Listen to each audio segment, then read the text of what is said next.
welcome to the 90th episode of Retrotopia. My name is Brian, and I'm going to be your host for this week's show. And, of course, this week we're talking about the classic RPG on the Nintendo Wii, and, of course, it's also now available on the Switch, and it's called Xenoblade Chronicles.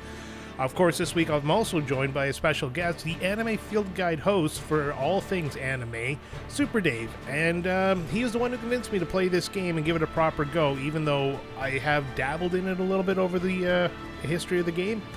This was the first time I actually sat down and played the game, and I must say, wow.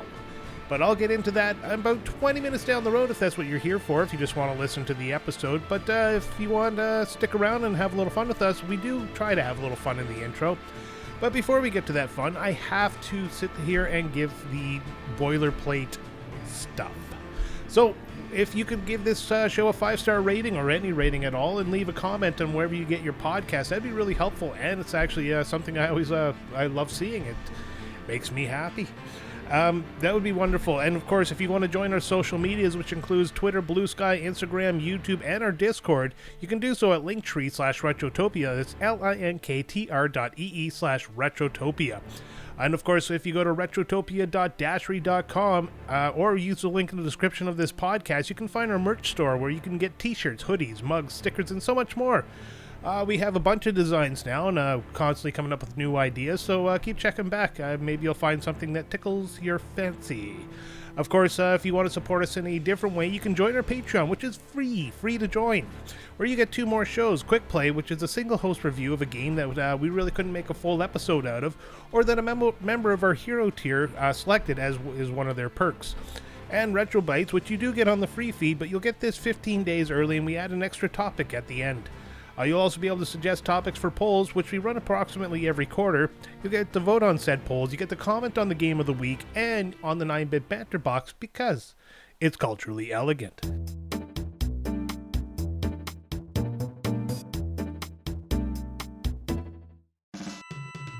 And our first comment this week comes from Joe Fettuccini, and he asks, "Alright, you giant douchebag, you now have one ability from Dragon Ball Z in your everyday life, and no, you can't pick the instant transmission. What ability do you choose?" Funnily enough, which is not a word, funny enough, I would not actually pick instant transmission, because it sounds like fun, but I mean, nah. So I can fly around the world, and I'd just go see Ellen every night, where we'd go to a pub, and I'd go pick up Sam along the way. But the reality is, I would take Destructo Disc. Tell me that is not the best move in the entire series of Dragon Ball Z. It almost fucked up Nappa, it cut Frieza's tails off, Goku avoids it, everybody friggin' avoids it, and the version that Frieza used cut itself in half.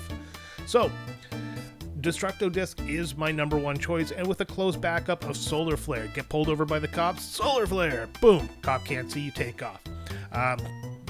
Check out at the grocery store, they deny your coupon, boom, Solar Flare, grab the groceries and go. By the time they're back conscious again, you're gone. So yeah, that's my answer to that. And you're also a giant douchebag, Mr. Fettuccini.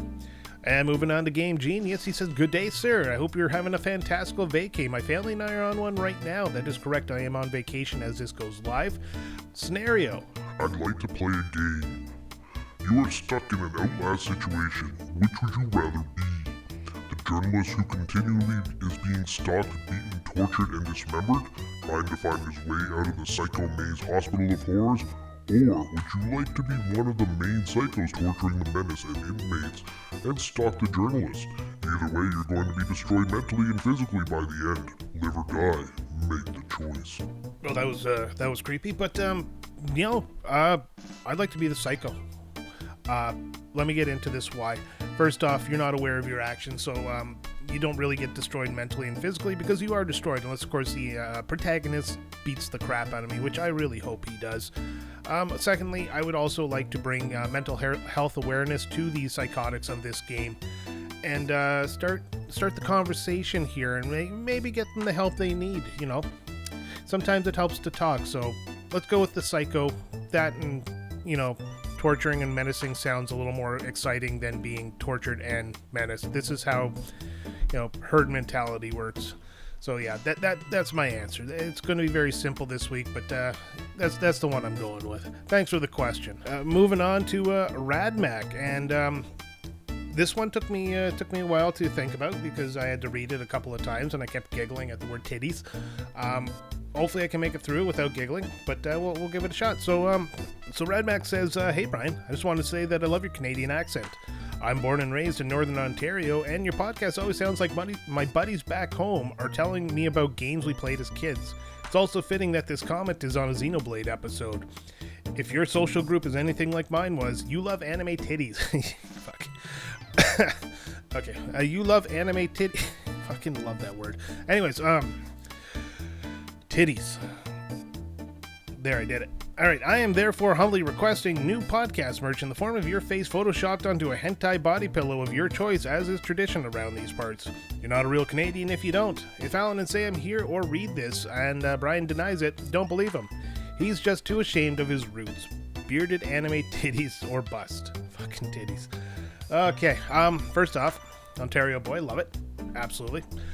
Northern Ontario people, kind of my people, but I was a military kid, so I was kind of all over the place. I think I developed more of the military-esque type group attitude, which seems to somehow jive with the Northern Ontarians, but that's just me.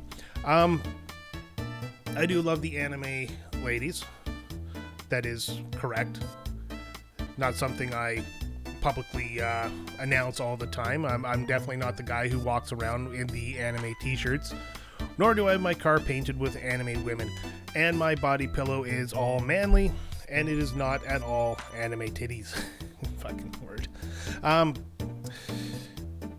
Yeah, I looked it up, by the way. I looked up making an anime body pillow, and you can do it. You can do it, and you can sell them, so we'll have that conversation. It's definitely a different site than what we use for our merch right now, but maybe. We'll see. We'll see how I feel. Thanks for the question, Radmac. Always love the Northern Ontario boys. You guys are always the best time, and especially if you do a bush party. Oh my god, if you do a bush party with a Northern Ontarian. Oh, you're getting drunk. Let's just put it that way. And you're probably going to lose your pants, but that's all part of the experience. All right, moving on to the big deal. I'm interested in Final Fantasy Tactics when the remaster comes out, but feel like I need to try Final Fantasy V before to understand the job system. My question to the expert on all things Final Fantasy is if I need to do any in-depth research to understand or get the most out of it, or if I can just pick it up and as I go along. For context, my RPG experience is somewhat limited, but I did play Final Fantasies 4 and 6. You don't need any experience. You don't need Final Fantasy V at all, and case in point is I played Final Fantasy Tactics long before I even played Final Fantasy V. I picked up Final Fantasy Tactics day one. I still have that disc sitting behind me, and I devoured that game. It does a good job of guiding you through the different job systems and everything like that, so being a tactical-based game, you get to experiment a lot and try things out. There is a way to cheese the leveling system, but I'm not going to get into that. It'd take a little bit of time to explain, and I just don't really feel like it. But no, you need no Final Fantasy V experience. You don't need to understand the job system. This game will teach you everything you need to know, and you'll have a great time. Honestly, if you like tactical RPGs, this is probably the benchmark for all tactical RPGs out there on an accessible level. I wouldn't say it's the most in-depth or the... I guess people might take Ogre Battle over this, but honestly, Final Fantasy Tactics is, to me, the benchmark. The one everybody should play if they're interested, if they're tactical RPG curious, as you are. So yeah, give it a shot. Absolutely, 100%. You can get this on your phone or tablet. It's also a great way to play because you can use the touchscreen, and it translates really well into the touchscreen. I have it on my tablet there, and every so often I'll just poke around, like do a battle or two. Great time. Absolutely fantastic game. So I hope you have fun with that. Let me know. Let me know if you do. All right, moving on to Mr. Hooley, who says, Hiya, Brian. How the hell are you? I was wondering if you have any funny stories, memories of getting completely toasted from the sun. Well, I should preface this with the fact that I am one of the God's chosen gingers. I have red hair and an aversion to stepping out in the sun for more than 1 to 2 seconds before I'm burnt. So I do. Actually, when I was a kid, I was in a daycare. That's how young I was. I was, 17? I don't know how you guys do daycares, but I needed to be monitored. But I'm kidding. I was under 10, and we went to a pool, and the sunscreen that was applied on me washed off in the pool there, and I got out, and my back got burnt like insanely bad.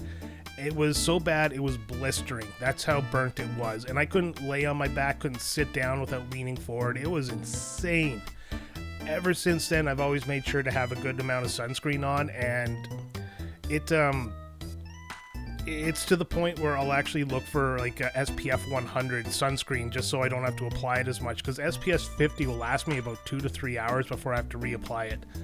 It was the worst feeling of my life. It was just like when the blisters popped, it was all this ooze like gushing out. It was gross, especially for a young kid like me. I had to peel my shirts off my back all the time, and my mom just laughed at me. But that's my worst experience in the sun, and I'll never do it again.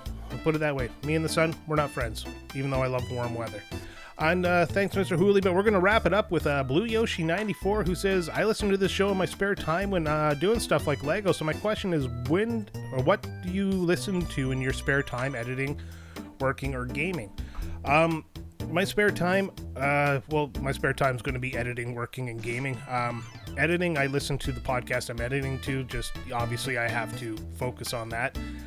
Working, I'll listen to music because I need something that doesn't distract me, so I'll listen to sometimes video game music because it's very repetitive and very much designed not to distract you. And when I'm gaming, I'm really focused on the game itself because I really enjoy the gaming experience, and I play a lot of story-based games. Like I'm playing one game right now, and I'll get to that in a minute, and it's just got a banger of a soundtrack, so I don't want to avoid that. When I was young, I played Final Fantasy 3 or 6 on the Super Nintendo, and I listened to Alanis Morissette's Jagged Little Pill album on repeat as I played that game, not realizing how good the music in the game was, and haven't done that since. As for podcasts, I'll actually listen to that when I go for walks because it distracts me from the actual physical activity I'm doing, or when I'm on the bus or long car rides.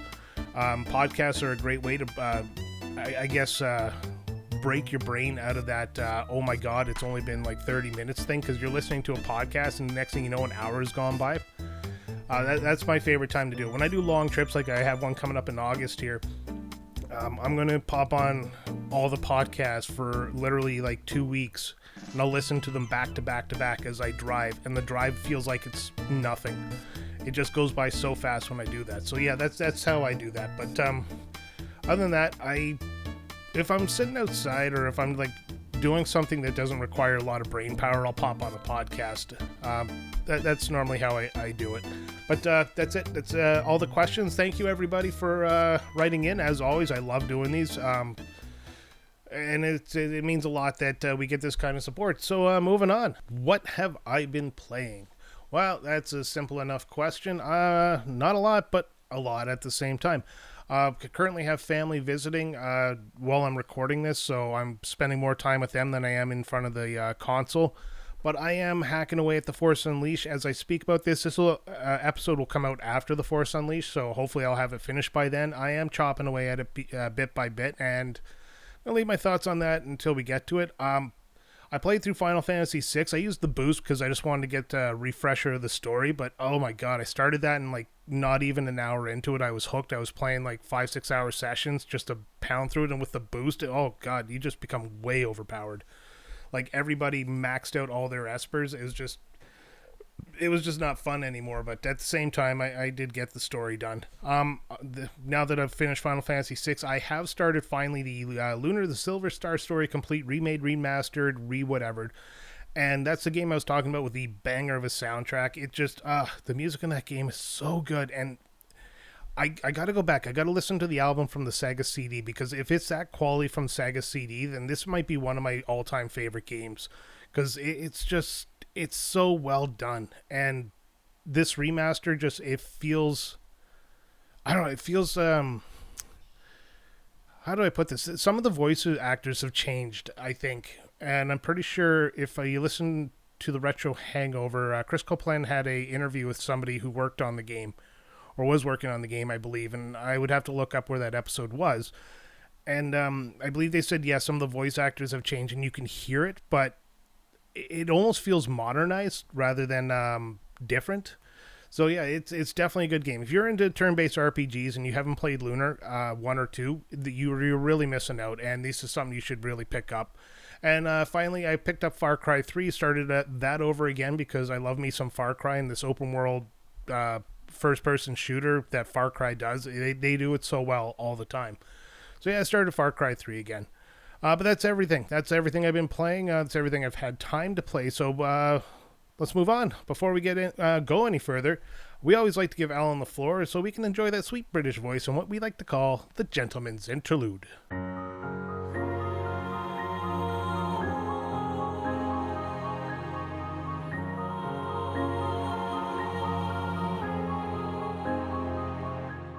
In an age where the boundaries between myth and reality blur, there arose a tale of titanic worlds and fateful destinies.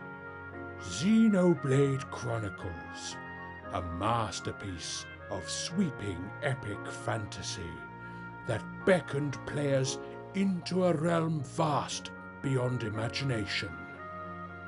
Born from the visionary minds of Monolith Soft, a Japanese developer renowned for crafting narratives that resonate deep within the soul. This saga first graced the world on June 10th, 2010 in Japan, before spreading its wings across North America and Europe later that year. Set upon the colossal backs of two eternal titans, Bionis and Mechonis, whose colossal forms are intertwined in eternal slumber, Xenoblade Chronicles thrusts players into a breathtaking tableau where nature and machine collide in a struggle for survival and hope. The world itself is a living monument to the ancient conflict between the organic and the mechanical. Vast landscapes stretching across the bodies of these sleeping gods, where forests bloom from the giant's flesh and cities rise like shining spires amid their limbs. At the heart of this odyssey stands Shulk, a humble youth whose fate becomes intertwined with the Monado, a mystical blade imbued with the power to pierce the veil of destiny itself.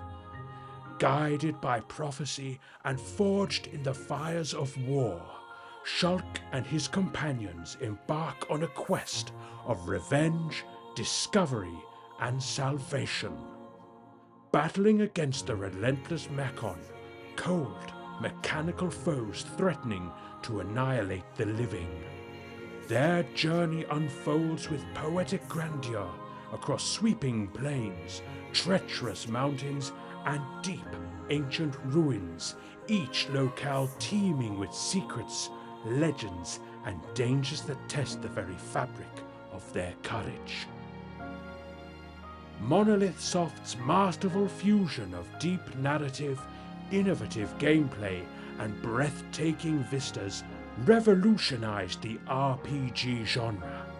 Xenoblade Chronicles wove a tale not just of heroism, but of complex relationships, sacrifice, and the eternal struggle between light and shadow.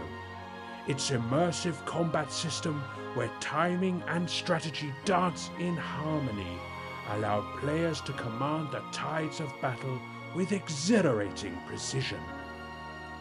Following its initial release on the Nintendo Wii, the game's legacy endured through enhanced versions such as Xenoblade Chronicles Definitive Edition on May 29, 2020 for the Nintendo Switch, bringing renewed life and clarity to the epic for a new generation of adventurers.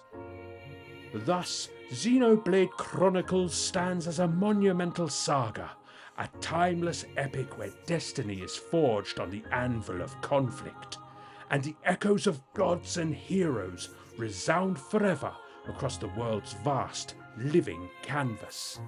it remains a shining beacon of storytelling and artistry, inviting all who dare to dream beyond the horizon to wield the Monado and shape their own legend.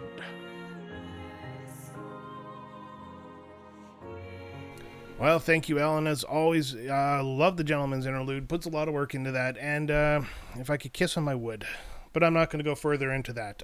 So, before we start the episode, we do have comments from our Patreons. We always like to listen to your memories of the game. So let's start with Mr. Hooley, who says, I have nothing to add to this, and that's great contribution. And he says, I couldn't agree more. Thank you, Mr. Hooley. Yes, that is something I do to Danny on Retro Wars every week, and I will continue to do. Joe Fettuccini says, I know nothing about Xenoblade / Gears, so I'm just sitting here staring. Oh, God, I'm going to start that again. Joe Fettuccini says, I know nothing about Xenoblade / Gears, so I'm just sitting here staring at the thumbnail, and I'm just going to felicitate, big word, you. Fuck. It's going to blow me, basically. That's what he's trying to say, fancy. All right, anyways, he's just going to do that a bit, and he's going to let me know, or I'm just going to let you know, your Photoshop skills are really improving. You did a lot of subtle stuff to make this look good. Thank you. Actually, I put a little extra time into this one, and I am really trying to learn Photoshop. But he also says, he continues, and says, also, SuperDave is a delightful southern lad, and I look forward to listening to this. You should. A really good episode. SuperDave was a fantastic guest and way too knowledgeable compared to me. Then we have Fallen Snow Kiku, one of our biggest RPG fans. She says, I typically save big, important RPGs for the winter months, and I played through Xenoblade Chronicles on the Switch a few Christmases ago. While I'm not sure I love the gameplay, I really enjoyed the story and can see why this is a very highly regarded. I own the entire series on Switch now and probably play 2 sooner rather than later.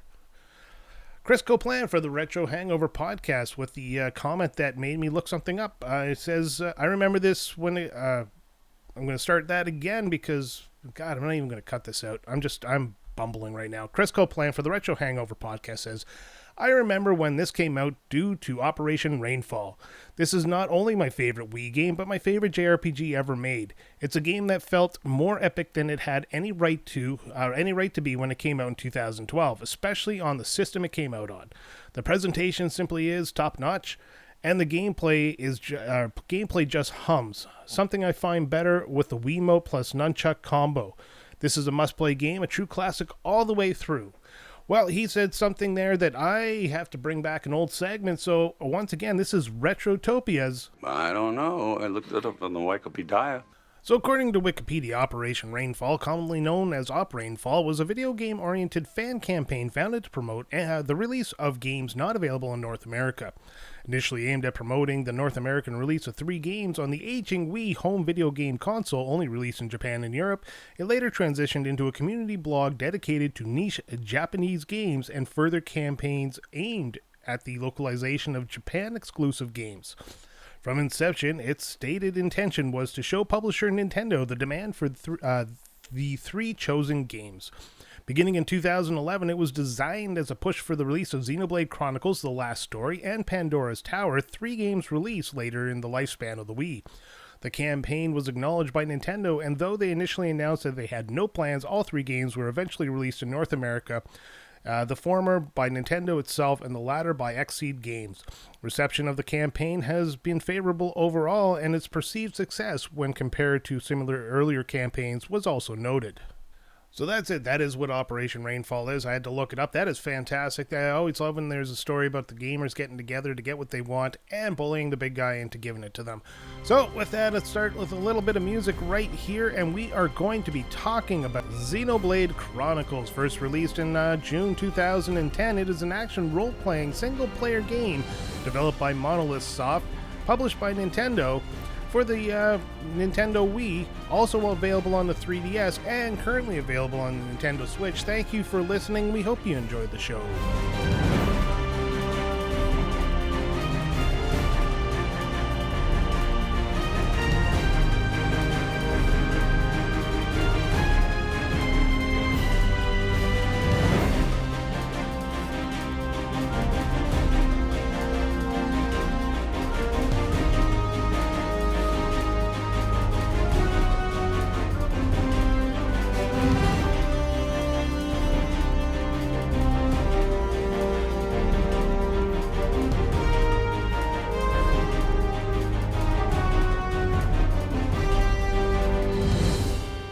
back, and we are talking Xenoblade Chronicles this time, and I've brought somebody special. Actually, the person who got me to play this game after I kind of brushed it off for almost a decade. He is the host of the Anime Field Guide. You can check him out where you get your podcasts. He is SuperDave, a good friend of mine, a good friend of the show. SuperDave, how are you? Good evening, Brian. I am doing amazing despite Mississippi's just getting currently slammed with a ton of thunderstorms as per usual. So I'm glad that the one that just hit us a couple of hours ago is on its way out, because I was this close, hair's breadth away from saying, can we just delay this one more hour? Like, this thing is still here. But no, it's flash flood's done and everything's good. So I am much better. I'm doing very good now that it's all out. Great. We don't have it like that, but we're in a valley, so all the weather comes pipes right through us, and we get some pretty wicked storms out here. We had one a few years ago that knocked the power out for 5 days. It was probably the worst one we've had here. Yeah, I only lost mine for last week or so for an hour, but it knocked out the whole city. That was just oopsies. Go ahead. No, that was it. Oh, okay. Sorry. I thought my mic stuttered for a second, so I thought I cut you off in the middle of a sentence. Anyways, that's not why we're here. We're here to talk about Xenoblade Chronicles.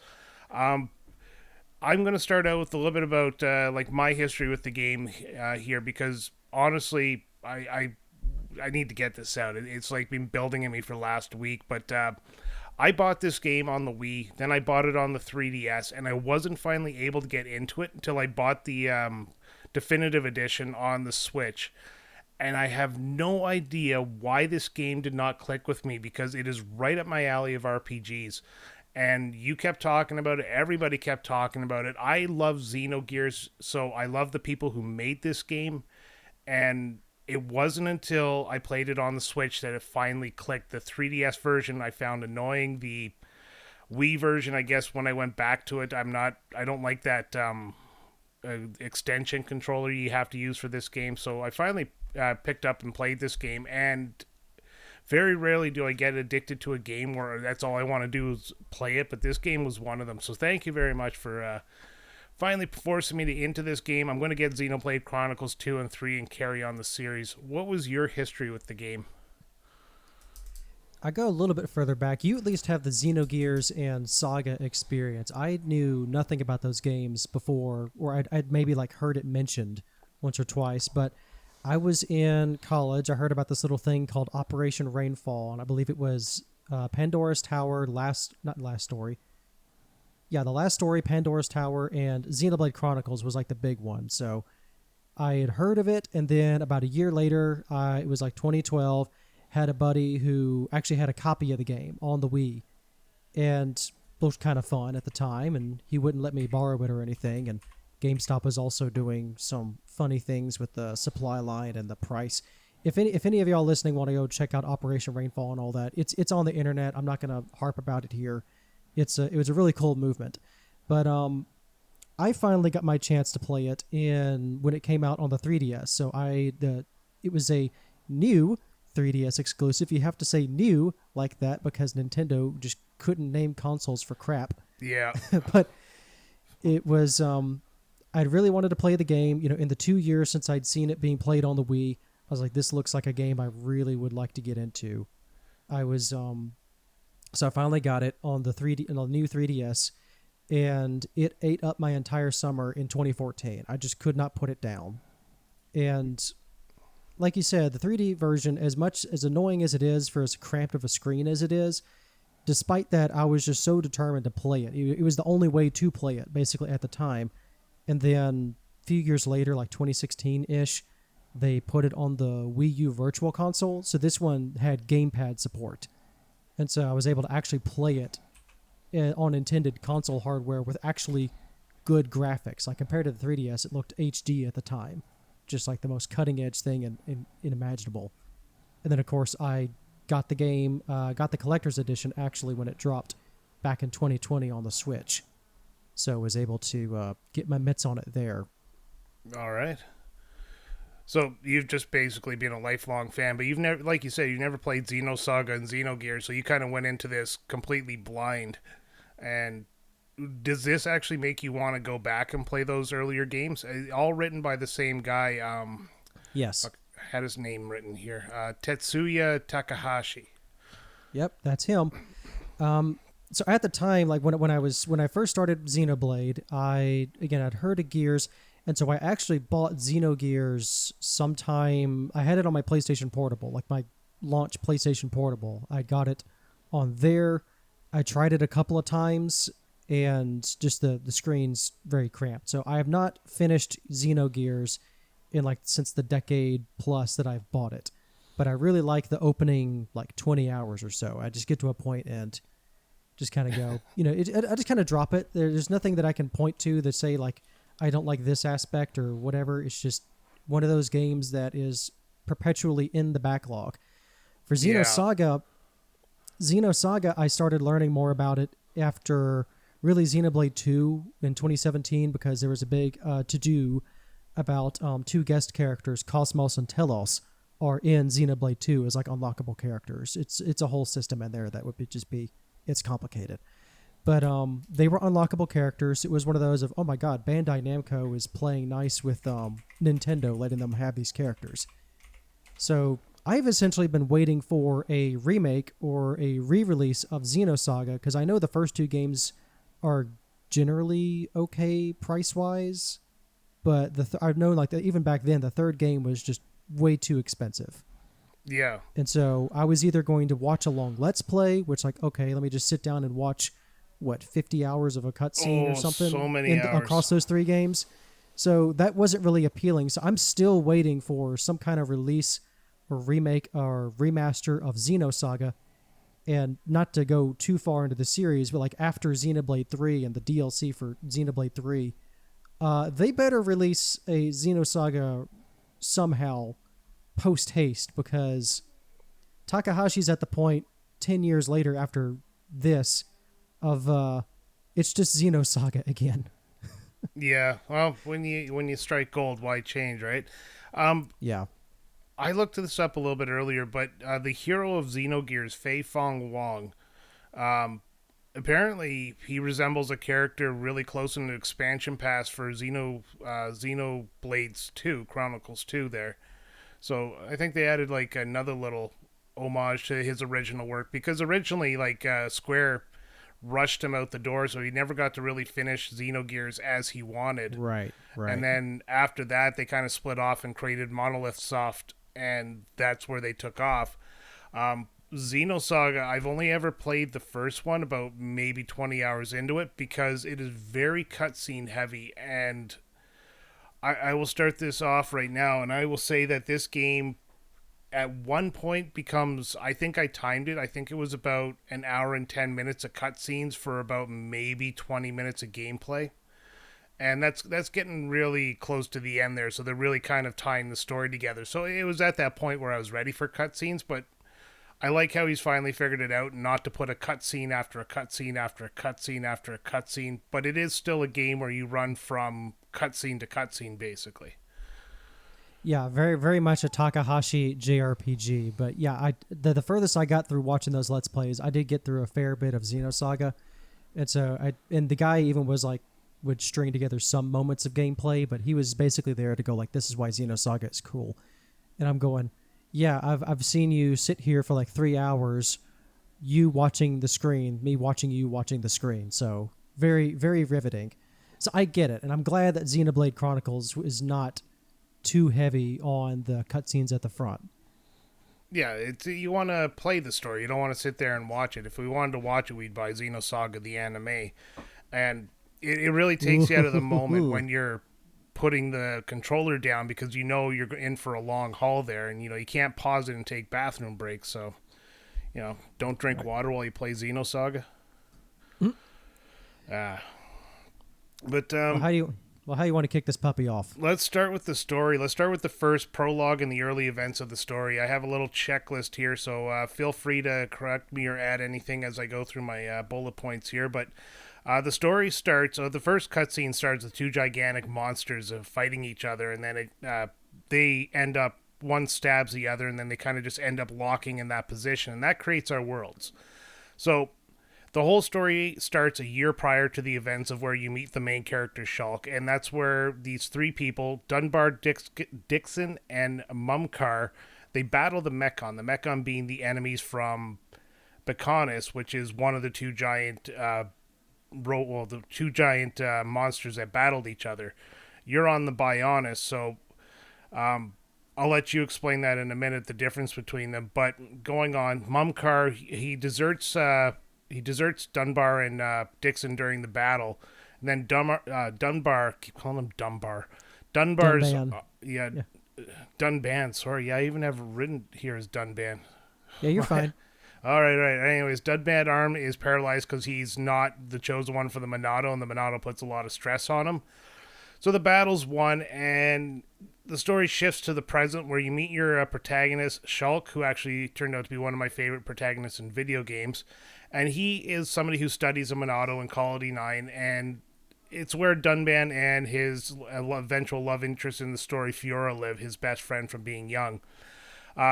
You do a couple of missions there with your buddy Ryan, just to kind of get the story started. And then all of a sudden the Mechon, the enemy of the Bionis, and the Homes, they attack Colony 9, and there's this new type of Mechon, at least that's what they tell you it is, that has a face. And throughout the battle, Shulk takes control of the Monado, and he gets the ability to see the future. And as he sees the future, he realizes he can change it, and Dunban is kind of surprised that the Monado's not putting too much stress on him. What ends up happening is Metal Face, which is the name of this face Mechon, ends up killing his best friend and love interest Fiora, which causes the events of the story, because now Shulk and Rain are out for revenge because Fiora was both their childhood friends. And that's where the story kicks off. And I'm not going to go further into that because I really don't want to get into the spoilers this early, and everything from this point on is a spoiler. So did I miss anything? No, that was pretty succinct. As far as what the Monado is, for those of you who have not played the game, it's that big red sword on the front cover. It is essentially a lightsaber that can also do various other things. And so legend has it that the Bionis, which, again, the Bionis and the Mechonis are these two gigantic... Like, think of it like two continents. The two literally sized continent titans are just beating each other with a sword. So the Mechon... So the Mechon has, of course, the giant metal sword, and the Bionis apparently used this giant laser beam sword that is supposedly now this little red laser sword called the Monado. And we'll talk about what it does later on. But yeah, the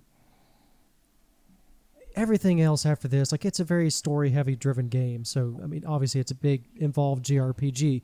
And even us saying, like, the fact that your childhood friend Fiora gets killed, it's not really there. Like, this was in all the promotional stuff. Yeah. It was there. You knew Fiora was a red flag the moment she entered your party, although it is kind of fun to control her during the missions. You can make her the party leader, and she's basically just a diet Shulk who uses twin blades. But yeah, that's essentially how the game starts off, your classic hero's journey of just...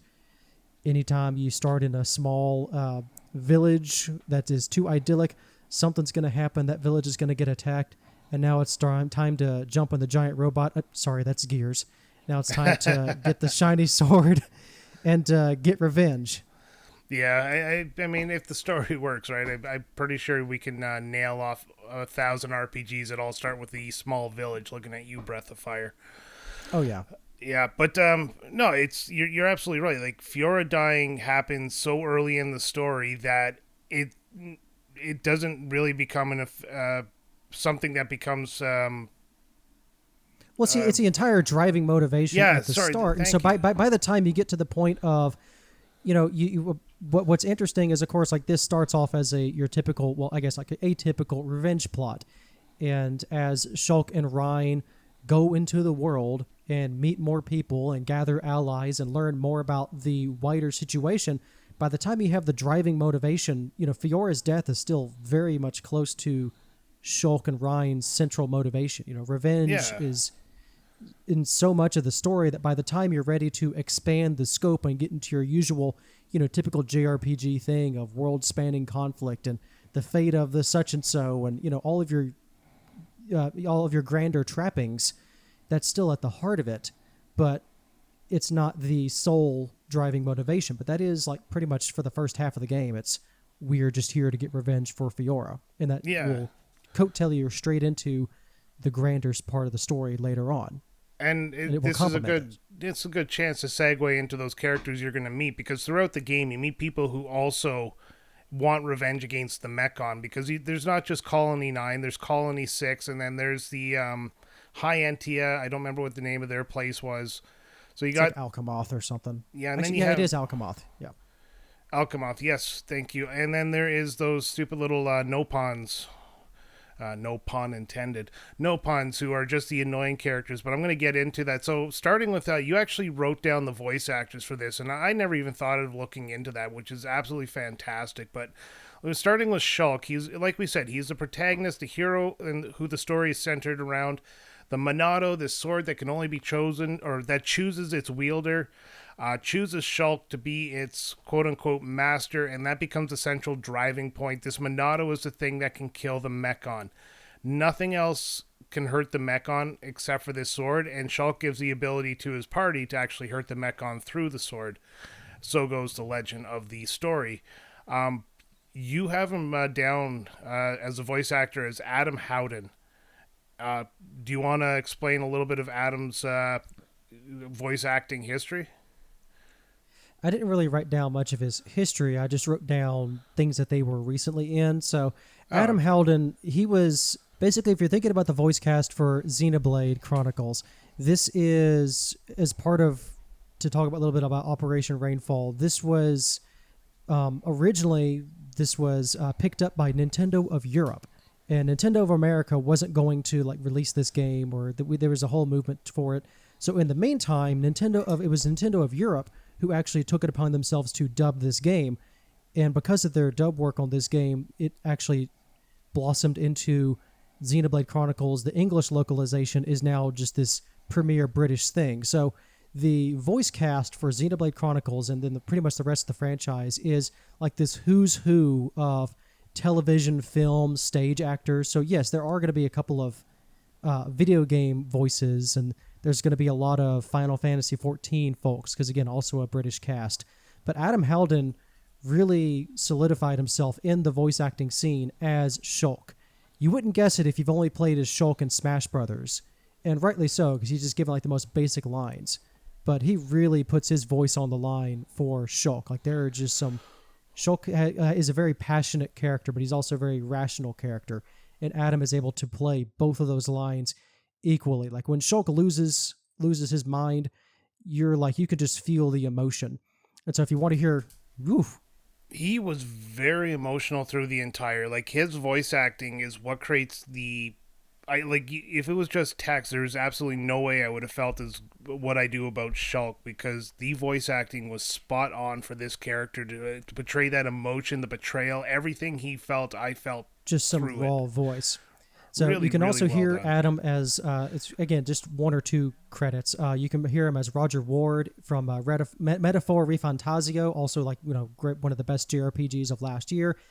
And there are a couple of characters like Shulk and Fiora, their voice actors, came back for Xenoblade Chronicles X, which is more of you can build your character. The player avatar is basically voiceless except during battle. So the avatar voice option for Adam Howden is available in Xenoblade X, as well as Fiora. Yeah, all right. We're going to keep going because I can hear you and all this stuff, but if there's a little bit of a jump into my microphone, my sound system or my speaker system is currently screwing up. Let's just put it that way. So let's go on to Ryan.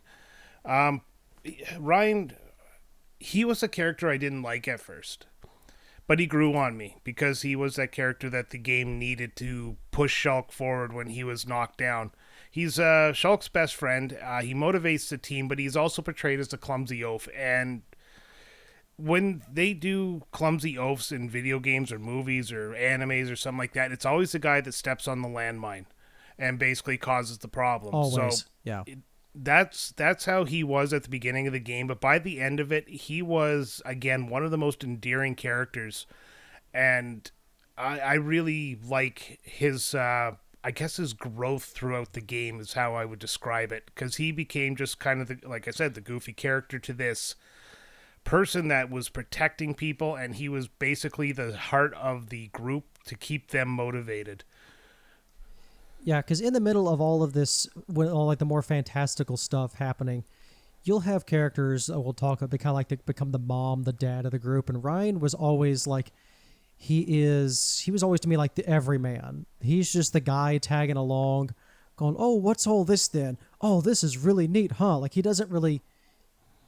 I'm not gonna call him a himbo. He kind of starts off like that, but he's he definitely is like the muscle brain, but he is also like the burliest dude on the team. He is your face tank. It's his job to soak up all the damage.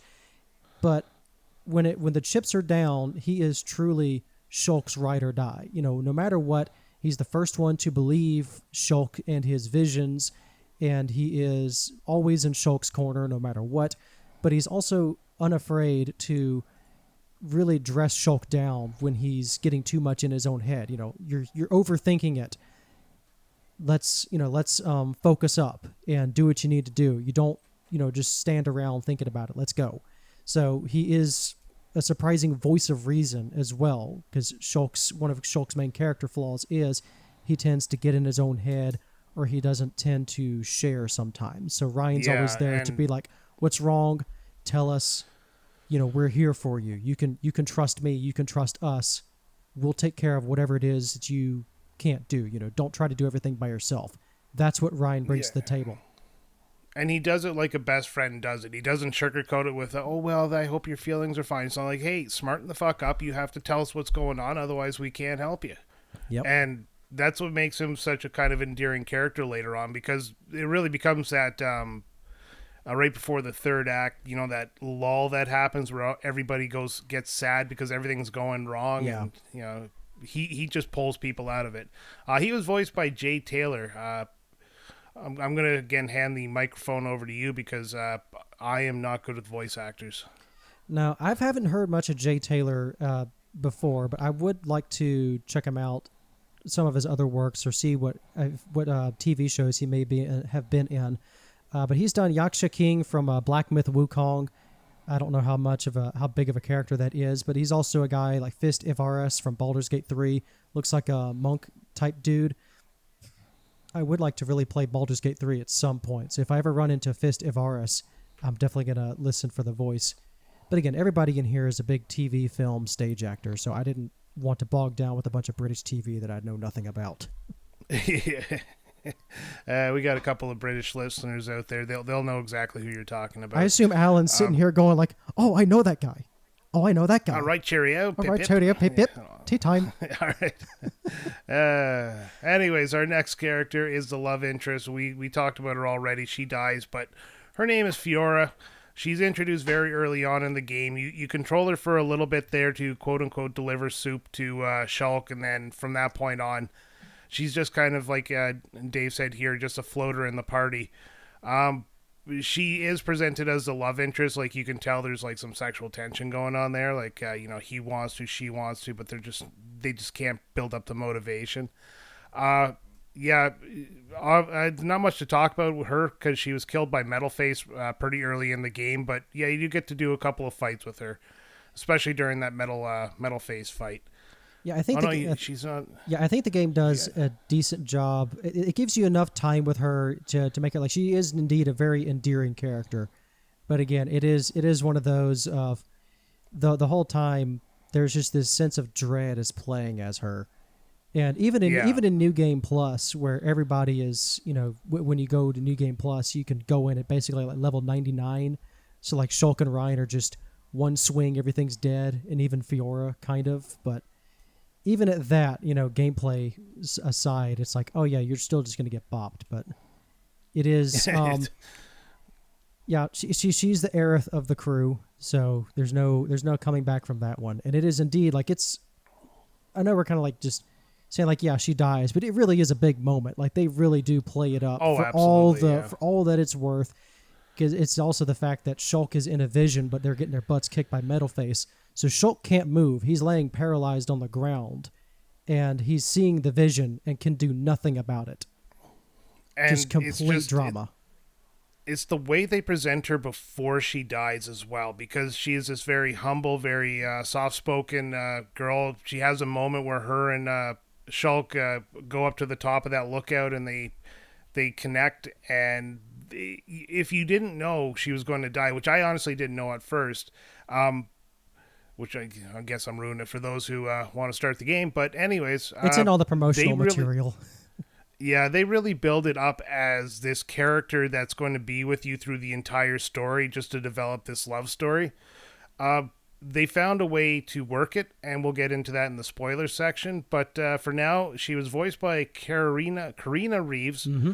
And back to you, SuperDave. Yeah, I've seen her mostly a bunch of roles. I just said like a bunch of roles in gacha games. So Zenless Zone Zero, Wuthering Waves. So some anime gacha games. Also a bunch of characters across Final Fantasy XIV. She's also in Professor Layton versus Phoenix Wright. I thought I wrote down the character, but I think she voices like a witch or someone who's accused of being a witch. So I know you just did a Professor Layton episode. You got a bunch of the games. So we did, yeah. So she is in that game, and a couple of other folks are in Professor Layton as well that I was able to listen to their voice work. So I thought you would appreciate some Professor Layton actors. Yeah, I kind of noticed that one right off the bat. No, Professor Layton was a good game, and her voice acting in this is absolutely fantastic again. Like, I can't really think of, besides, we'll get to Riki, but I can't think of a bad voice actor in this game. All right, next, that's your main three. Basically, those are your Colony 9 groupies, I guess you call them. So from that point, after Fiora dies, Shulk and Rain take off to find Colony 6, or like that's the next goal. So they go up to Colony 6, and on their journey they bump into somebody named Sharla, who's a medic sniper, I believe is how they describe her in the game. Yeah. She uses a rifle. She has a love interest named Gadult who is missing, and that is her reason. And there's this kid named Juju, which is a terrible name. That's her younger brother, and who essentially leads you to her through a series of mini quests. Yeah. I don't know what I think about her. She was actually a main in my party because she had the part, or like the area healing, but personality wise, I don't know. I felt like she didn't really fit in at times. Yeah, Sharla is an unfortunate. What am I trying to say? Sharla is unfortunately a miss as far as the wider character story in the game. She has her motivations for joining the party are resolved almost instantly after you meet her. The general thing, like Colony 6 is like the next stronghold of humans, or Homs as they're called. And so her entire motivation is there was a regiment left, and her boyfriend, fiance, whatever, Gado, was there. And so as soon as you meet her, she's all about, oh my God, I have to find Gado.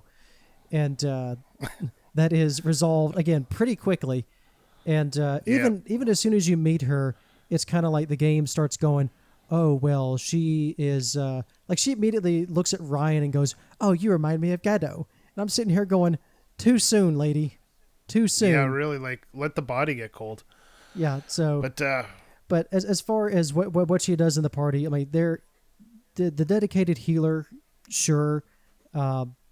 you will likely be having her, like, she will likely be a mainstay in the party for a good half of the game just to keep everybody up. But once you get to the later game, just because of the damage ceiling and everything that you're able to do, or when you're able to optimize your team better, you also heal after healed back to full after every battle.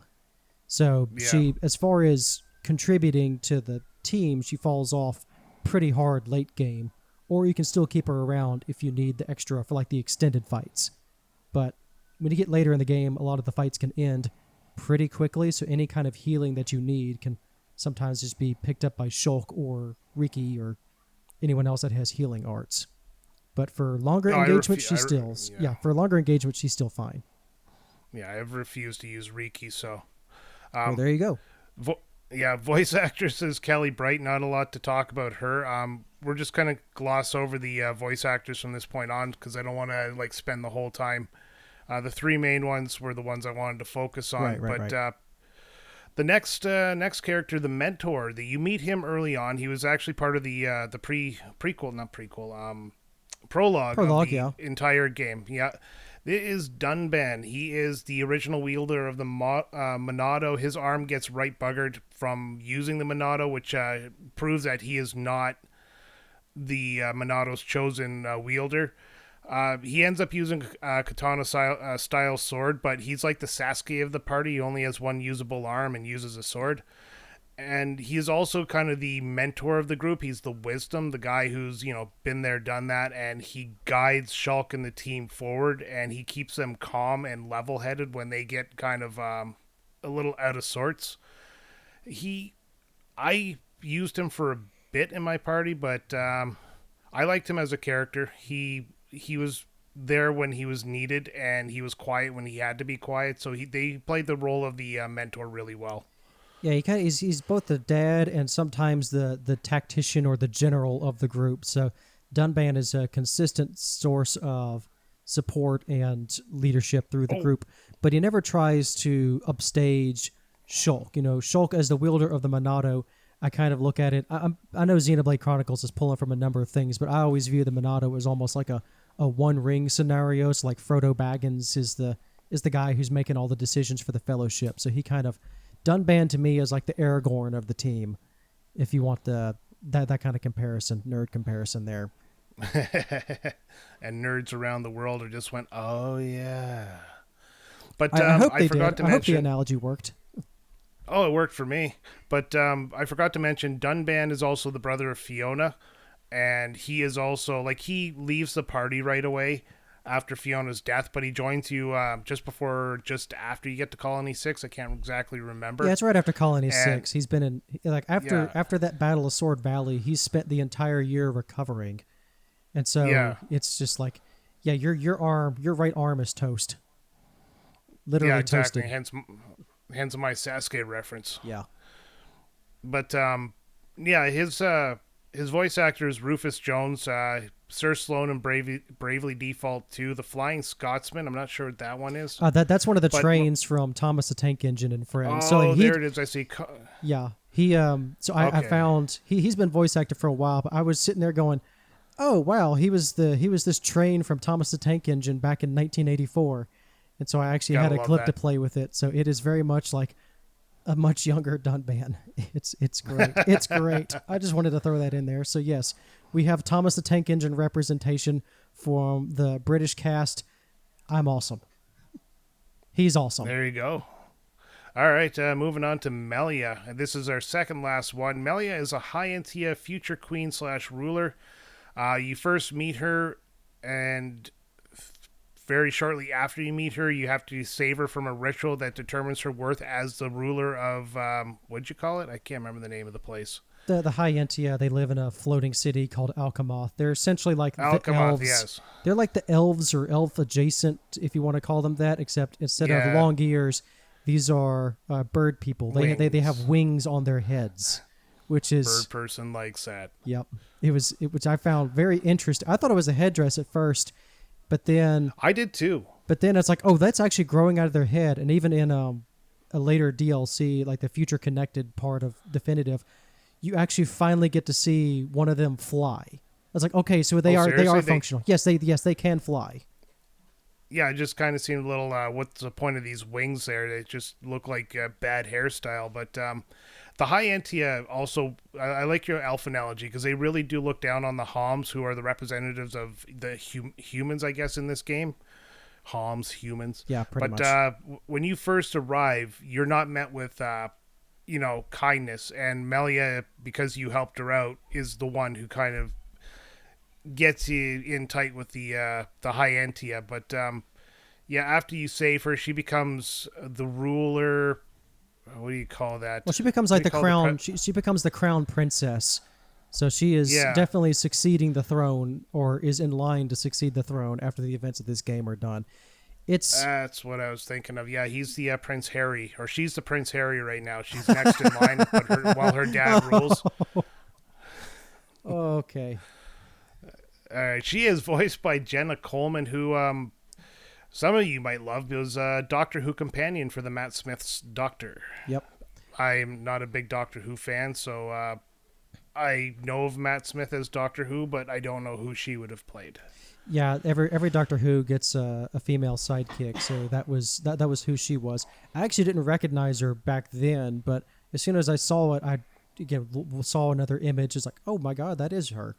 So as far as video games, again, Final Fantasy XIV and others, just a lot of other things, but she is primarily a television and film actress. Perfect.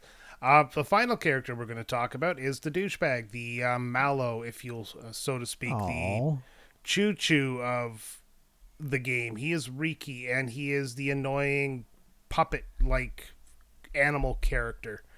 There's an entire race of mascot. Yeah, there's an entire race of mascot characters. What do you want? Yeah, I couldn't stand them. I don't know what drives me nuts about them, but it's just everything's like, who's up on this? And oh fuck, they always talk like a toddler's. It's like toddler talk, and it's just not needed. Yeah. And these are supposed to be like a higher race in the Homs, but the Nippon are just, oh god, oh he's Hero Pon, and it's like, oh shut up. But yeah, he's the slippery Pete. Nice. Yeah, he's the slippery Pete. I can't. Yeah, you can say nice stuff about him because I have nothing nice to say about him. No, he's great. The first time I ever saw Riki, I was like, what the hell is this? But the story is like, okay, so there's an entire race of what I call like a bunch of fluffy balloons that can waddle around. And they all live in a tree, so you can think of them as the Ewoks. And they talk just about as high-pitched as Ewoks. And they all refer to themselves in the third person. They are the Nippon. They're supposed to be adorable.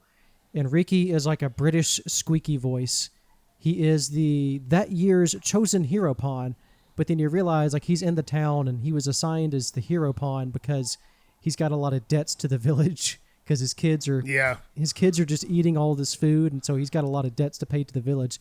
So they go, okay, we're gonna make you the hero pawn and go kill a dino beast, which is also how you meet Melia. She's tracking down this dangerous thing, in the woods that can read minds called a Telethia. So they're like, Riki, go kill Dino Beast and we will clear you of all your debts. So like you say, he's kind of like the slippery Pete of the town. They just, even after you kill the Telethia, he's added to the party because they essentially run him out of town so he can pay off all of his debts, because in between him killing the Dino Beast and coming back to town, his kids ate a bunch more food. So the chief is suddenly like, a new prophecy of Heropon. He will continue his journey. And Riki's going, no, that's a lie. You never said this. And Chief just turns around and goes, it was prophesied many years ago. Now get out of town. Yeah. So he's Here's cute. Your bag. Yeah. Fuck off. He's cute, but if you don't like that kind of character, like if you don't like Morgana or like Teddy Persona series or anything like that, he can indeed be very grating. And you've got Wayne Forrester here voicing him, who as soon as I saw that he voiced Gollum from the Gollum game in 2023, I listened to a voice clip and I went, "Yep, that's Riki." if he had a throat condition. Yeah, no, it just reminds me of Xenogears and Choo Choo there, who put Choo in the place of any word that sounded like it, and it just it's the exact same character. Yeah. Yeah, game didn't need a character like this, or he could have been the one that spoke properly. I don't know. I'm going to gloss over the side characters as we get into the spoiler parts of this. We'll probably come back to them. These are the main characters you're going to run into that are non-playable. You have Dixon, who was with Dunban at the Prelog battle. He looks like a stoner from the 70s, Absolutely. And he always seems to know what's up.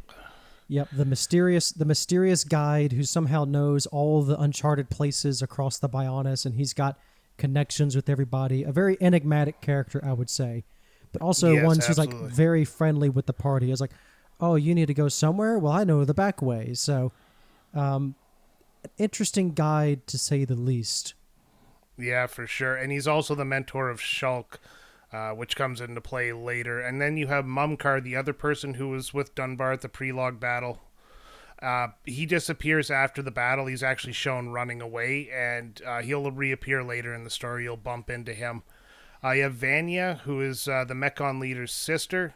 Callian, who is the brother to Melia. who ends up being kind of the ruler in her place while she goes on an adventure. You have Emperor Saurine, who is Melia's father. We'll get into that later, his story. Larithia, Melia's stepmother. Again, somebody we'll get into later. Zord, one of the first face Mechon you meet outside of the first battle, and he's kind of the one that makes you realize that the Mechon can now talk and stuff like that. Very interesting character, so I had to write him down. Right. And then finally you have Alvis, which is a very important character. You meet him partway through the story there. Shulk meets him alone, and he seems to know more about the Monado than he really lets on. He's able to wield the Monado without any problems, and he teaches Shulk a little bit how to use the Monado. He becomes an extremely important character to the story, and he shows up again with the High Entia as their future seer, their prophet. He was voiced by Blake Richardson, Angelo from Dragon Quest VIII, which is a game I've had for years and I still haven't played, and then voiced Amaric in Final Fantasy XIV. Is there anybody else I missed off this list that you can think of? We pretty much got everyone for now. Alvis is kind of like, I saw someone compare him to like he is Riku from Kingdom Hearts. Like he's just got all the mysterious bad boy energy. Yeah, from that that's one. a great comparison. Yeah, I can't claim that one. That's someone else's pull. Well, too bad it's ours now. We have stolen it. There you go. Come at me, bro. In true British tradition. Shots fired. But that's it for the characters. I know that was kind of a long slog, but that's like 90% of this, because this is a really character-driven game. And knowing the characters is very important because they're dynamic as you go through the game. Even the ones I mentioned that don't seem like they're a big part of the story, they eventually do meld with the team, and it becomes kind of this cohesive group that relies on each other. And I like story writing that brings a team together. Just call me old-fashioned. But the gameplay, this is where the game truly shines. And like I said, I did not get into the battle system at first. For this, the party auto attacks, and then they kind of move around. They have let's call it an arena. They have a circle of boundaries, and you have a 3-character party. They run around. Yeah. Oh, yeah, I guess the boss fights are a little bit bigger. So normal fights have a boundary, but they'll auto attack as you run around. You have to be close enough to the enemy for the type of weapon you're using. And then you also have these different types of, I guess, attacks, healing, buffs, and stuff like that. And I don't want to take up all the time while you sit there. So if you want to explain, because you got some notes on the different types of arts. Now, I'll just kind of rip through it real quick. So you can think of it as one of those, when you hear a JRPG go, we are a combat hybrid, real-time, and turn-based, yada yada. This is basically what Xenoblade is. As soon as you draw your weapon, you start auto-attacking, and that fills up various things. But now you have your main source of damage or special moves called arts. And you can think of it like MMO-style combat. You use a move, that move then goes on cooldown, and you have a certain number of moves. So yeah, the combat system at the start, they only give you so many arts to work with, and they steadily just drip feed them through the game. And so eventually when you start getting more into the mid game, you start getting your full set of moves, and they basically range from, you have your physical attackers, and then the ether attacks from this whole Xeno series. Ether is basically magic. So you've got your physical attacks, your ether attacks. There's healing, debuffs, buffing characters. They have like auras, so like a character will basically just start using an aura. So like for Ryan example, you have a typical balance of like your tank, healer, DPS. So for like the very basic party setup, you have Shulk, who's your main damage dealer. He uses the Monado. He has party support. He has a lot of things. Another thing that makes Xenoblade combat interesting is arts and special moves have different conditions, or they have extra effects depending on where you are. So the obvious one is Shulk has a move called backslash.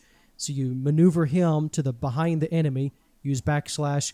It means more damage. Ryan, on the other hand, his job is to maintain enemy aggro, and you do that through attacking, and also you draw aggro by healing. So it's Ryan's job to distract the enemy, keep it on him, take all the damage enough to where Shulk and Charlotte can do their thing. And he has an aura basically like called Rage.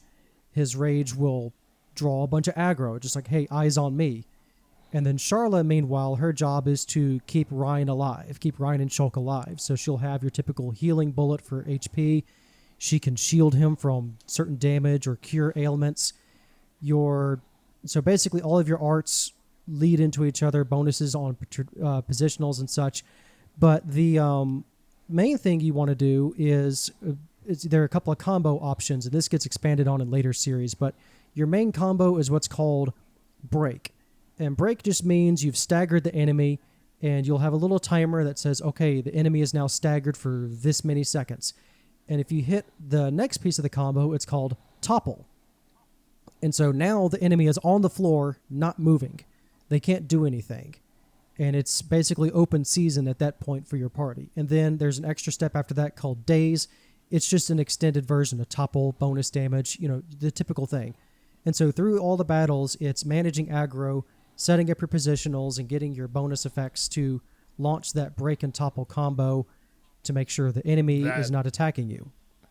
Yeah, that combo was pivotal to beating bosses and stuff like that, because it would give you a chance if you were back on your heels there. Because I used the Shulk, Rain, Charlotte combo a lot, and Shulk had the pink Break. Rain had the green Topple, and it was yellow for days. Oh, you have it written down here. Yeah, yellow for days.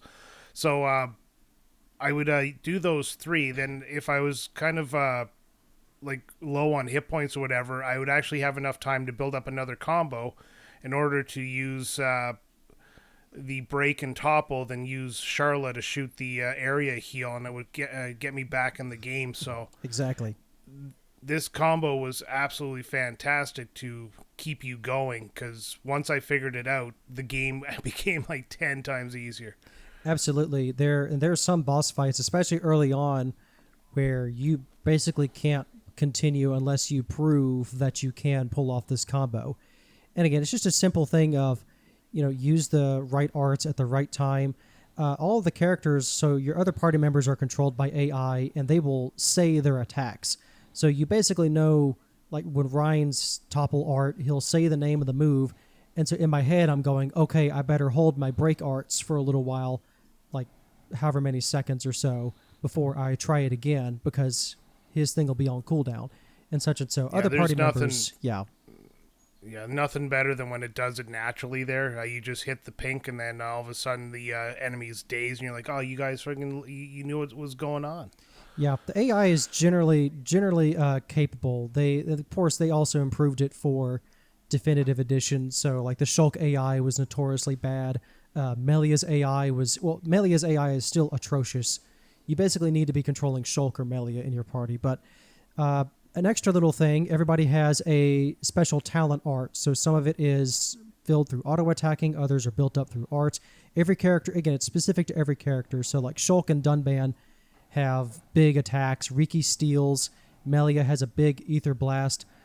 Charlotte, another thing that kind of puts Charlotte in the gutter as far as party support is, her talent is her rifle gets hot and she has to cool off, so she is completely out of the game for like 5 seconds plus.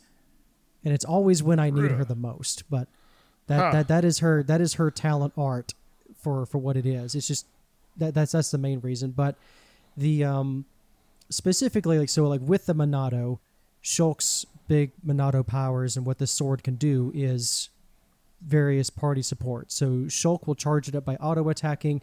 And Brian, you said it earlier, one of the big things when you're up against Mechon, they typically resist normal weapons. So one of the Monado arts is enchant. So now everybody can hit Mechon like normal. Another one is the Telethia there. They have this annoying thing where they put this aura around them and then you can't hit them. So you need to use Shulk's Monado, and I can't remember which one it's called. Purge, I think. Monado Purge. Yeah, they use that to get rid of this so you can actually hit him again. Yeah. I did not figure that one out for a while. Yeah. And it runs together. There are like 8 arts to go through, so I'm not going to go through all of them. Basically, No. the sword does what you need it to do. You know, enemies also have talent art, so you'll see like shield is a big one, where your level, like if you have shield level 3 and the enemy is launching a attack level 2, it shields the entire party. There you go. Other ones that come up, but in particular, Shulk can see the future. So at crucial points in the battle, and also through the game, you will suddenly have, the game will pause, and you are encountering a vision. And the vision will say, hey, in like 10 seconds or so, the enemy's going to use this big move. You better do something about it. And so then that's typically solved by using a Monado art that either shields the attack, makes your party member evade the attack, or maybe you can also warn your companion. So then all of a sudden you get to use one of their arts for free. It's a crucial part of that game that leads into, you know, all of a sudden things are looking bad, but then you can instantly swing it around in that moment, and then the vision will shatter because you've changed the future literally mid-battle. Which is actually a really neat combat mechanic. I It is really super cool. enjoyed that. I love it. Sometimes, though, like in the later fights when you're fighting some of the end game bosses, you get a vision after vision after vision after vision, and you just, like, if you've died on that boss a few times, it's one of those white knuckling the controller moments. It's just like, I don't care anymore. Yeah, some of the later yeah. bosses get very intense with that, which just again, it just adds to the stress of the moment. Because, again, all the times that Shulk's getting visions, it's usually almost always like someone's in trouble or someone's going to die or there's going to be this bad calamity that's happening. And so it's such a tension in the story, and then you have the tension in the middle of this battle. It's just such a excellent way of weaving gameplay and narrative that I rarely ever see pulled off this effectively.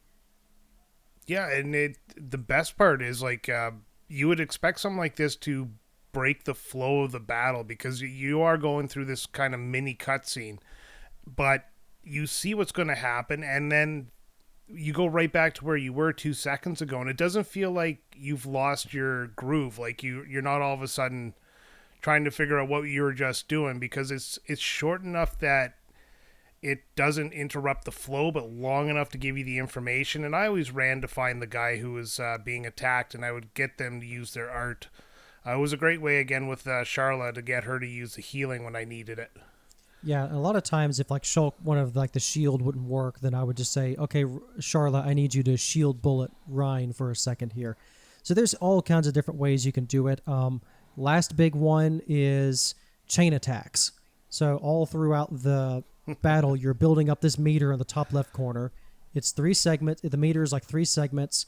So if anyone ever goes down in the middle of a fight, you use one of those segments to revive them. And you build up that party member by doing things in battle. So landing critical hits or performing your roles. It'll just be there in the corner. And when you completely fill that meter, you can use all 3 segments to do a chain attack. And it just means, okay, now everybody's, dogpile on the wabbit. And so you can, in some fights, you can do, or it's some fights it's essential for you to use chain attack. So for like the break and topple combo, it says you can only do this against this enemy in a chain attack. So there is that aspect as well. But a chain attack, it's ring around the rosy. You use a sequence of arts. If you use, like the easiest example is if you use a bunch of your physical attack, like your red arts. If you like Shulk uses backslash, then Ryan uses another one of his red arts. Charla, she has one red art. But if you keep bringing it up, after a round of 3, there's a chance to extend the combo, and that depends on party member affinity and all that stuff. Like the longer you go into the game, the more powerful it gets. I found that I did the topple combo there, and then it would get the extra hit, and then from that point there would always be like a little exclamation mark on whichever one, and I started seeing there was a pattern in it. Yeah. So after I would do pink, green, yellow, I would do Shulk use a yellow attack, and I don't remember the names of them, so I'm not going to say the names. Nah, it's not important. And then Ryan, I would do his yellow attack, and then I would do a red attack, which was a headshot from Charla, and usually I could get another 1 or 2 after that. But it didn't feel like random, because if I skip that combo, it wouldn't let me carry on. And it's all a timing thing because you'll have the circle shrink down to the B button. You have to hit it in a certain area. But, right. It's all about building up a combo number. So you'll have a thing in the right hand screen. So basically, if you can get the number going of if you use arts of the same color, that's an easy way to build up the combo. Also, like a talent art is flat, but it also depends on, again, if you have a topple combo, if the enemy's down. There's a couple of things that go into extending the chain attack, because otherwise a lot of the early game is use a chain attack and then Shulk, Ryan, Sharla, they'd use a move, chain attacks over. Whereas later games, you can really build your team around it and even do a strategy called like topple locking, where you just completely spam all of your green arts, and then by the time the enemy's back up, your chain attack's ready again, they're toppled again, and you just repeat the cycle. But again, that's late game stuff. Chain attack is basically all your big finishing move. I didn't mean for it to take that long. But, No, it's fine. But it's a great way to say that through the game, you're going to trial and error some stuff, and you're going to eventually figure out some combos that work for you, because you've been talking about like your main party, and it's obviously not the same as mine, because I finished the game with the 3 I keep talking about. I basically main them through most of the game. But the combo system, it explains it right off early in the game there, and I skipped that tutorial, and I shouldn't have, because when I was fighting the first Mechon, I could not figure out how to do the combo, and it wouldn't let you carry on unless you did the combo. So, exactly. Yeah, pay attention. But you said the infinity system. I didn't get too deep into that one, but I noticed like around the area, there's some areas where you can, it's 2 hands holding each other, and then you can have little cutscenes about the characters. But every time I went up to them, I was too low in my affinity of those characters. So in the fights, when you do combos and you warn people about stuff, you increase your affinity. We can just call it friendship. It's the same thing. Yeah. All right. That's for friendship. Yeah, the power of friendship. There you go. This is an anime episode. That works. Sailor Moon. But can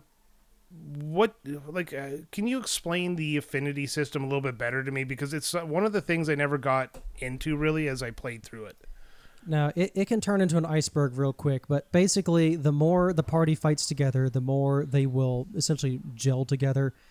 And raising affinity is always good. There's never a downside. It just gives you more bonuses. So between party members, this is done through side questing, battling together. And as you build affinity, there's also things like passive skills that every character learns.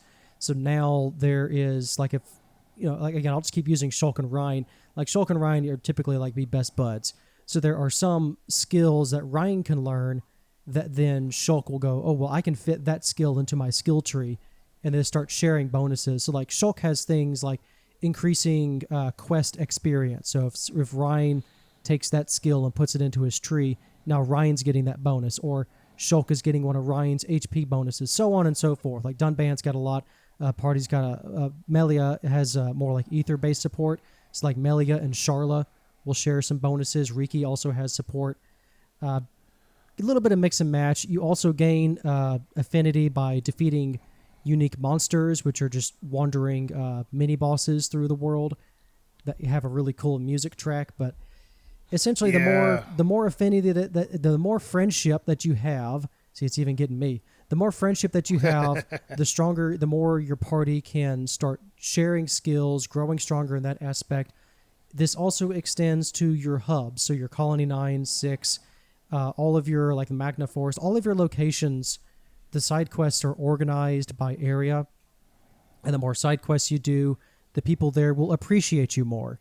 And you can do things like trading with NPCs for good equipment or for good items that you can't typically find in the shops. In later games, the shop lineup will expand, or people will start, if you have a certain level of friendship with a colony, now this person over here who previously wouldn't talk, who wouldn't give you the time of day, is now talking to you, and that opens up more quest lines.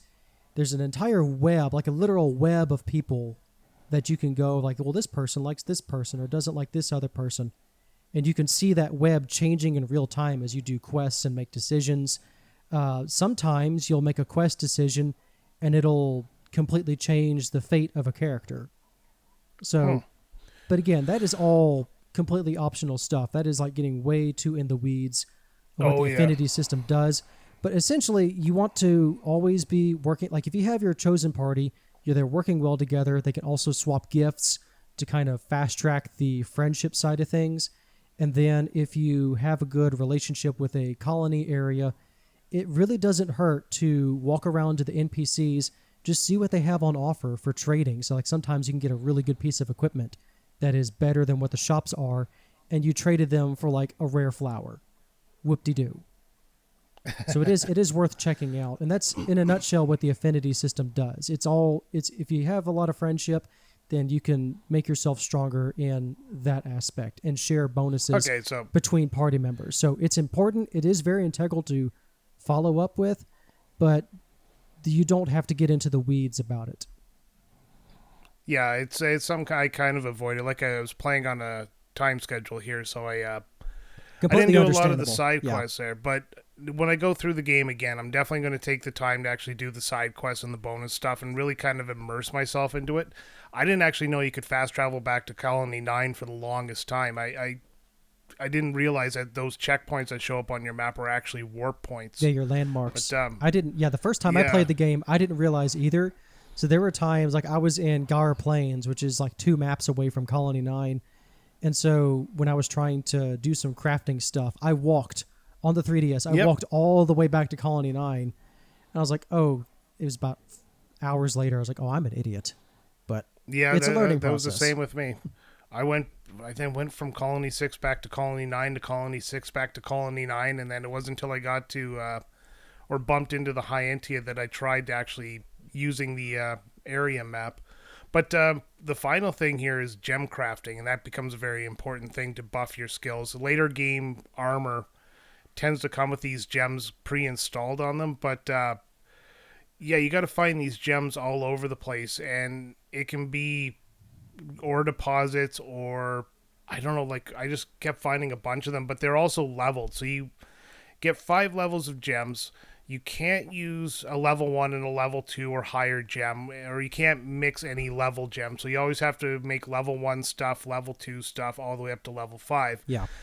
And using that is a great way to enhance your characters, but you got to be careful too. Like if you use Melia there and you just enhance her attack, like you're just wasting these crafting gems. So you got to really focus on what you want your character to be a little bit boosted on there. And I forgot about it. I'll be honest. I was at the last of the 3 big fights, or sorry, the first of the 3 big fights at the end, and I remembered that I hadn't done the crafting in a while, and I was getting my ass kicked. So I was like, "Oh well, screw it!" Like fast travel back to Colony 9, where I knew this gem crafting thing was, and I made myself a whole ton of level 5 gems, and things just changed.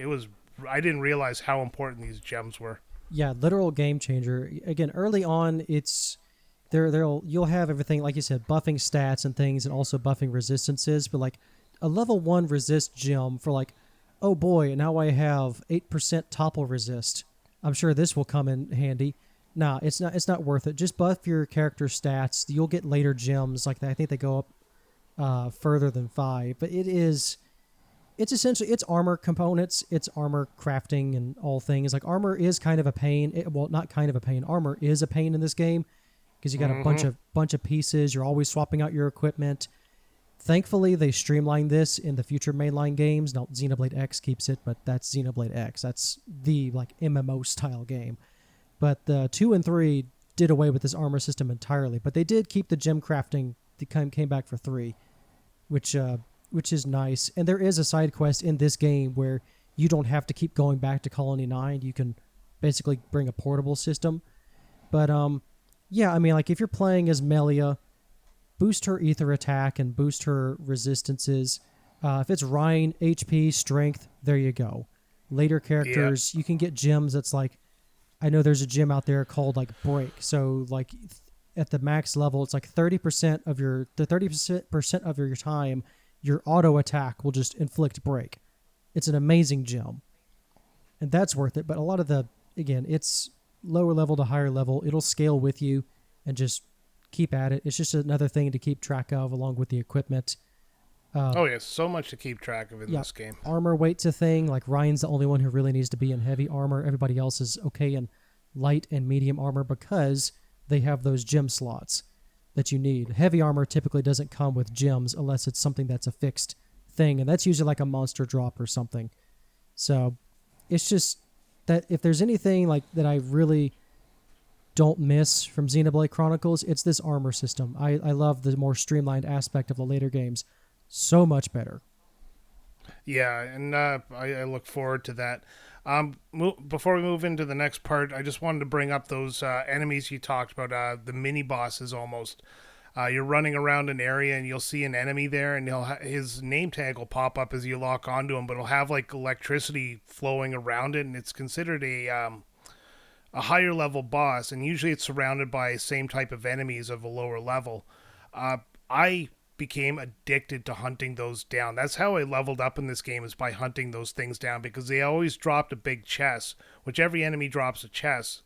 There's 3 levels. There's the 1 item, the 2 item, then the 3 item special chest. And usually inside of it, I had so many swords just drop from these things that basically funded my Xenoblade University. But yeah, like later in the game, grinding becomes kind of a slog, but these super bosses, or these, I guess not super bosses, these mini bosses in the level, they were pivotal to my success in this game. Yeah, absolutely. They are the unique enemy. Just the big boost, and it was also a good source of party affinity as well, if you wanted to grind them out. And then you got some later game super bosses that'll really give you a run for the money. And some of the names are rather fun.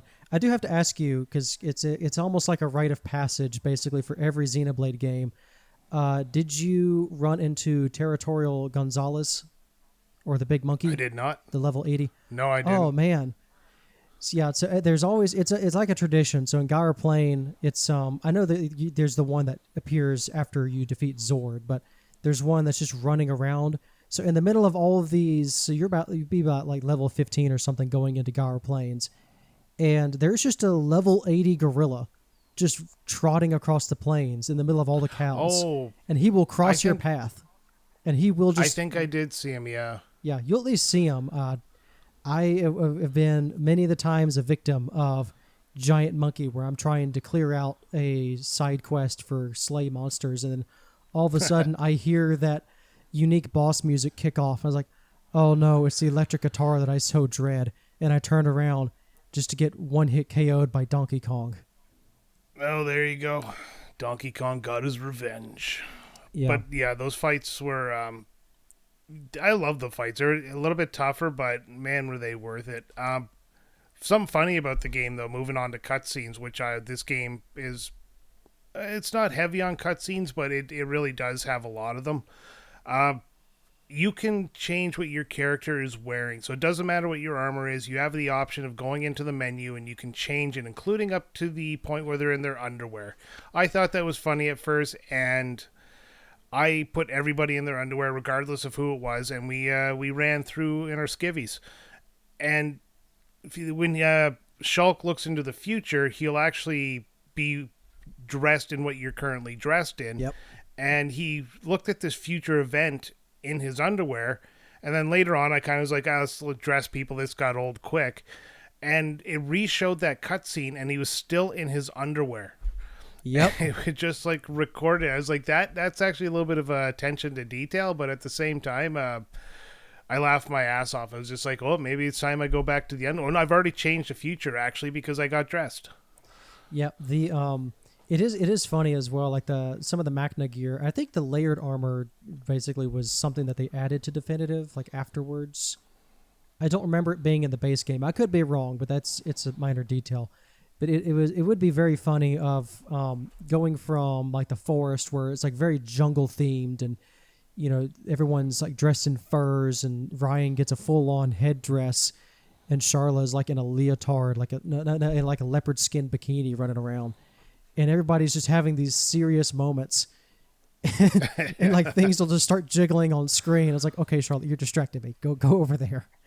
But you have these serious moments, and then like one of my first games that I played, first times I played this, I was still wearing the Machna, like the jungle outfits, when I went to the super futuristic city of Alchemoth. And so it's just like a bunch of, the high technology meets the just all of the people who've been roughing it with Tarzan for a while. So I do think it has its unintended bits of comedy.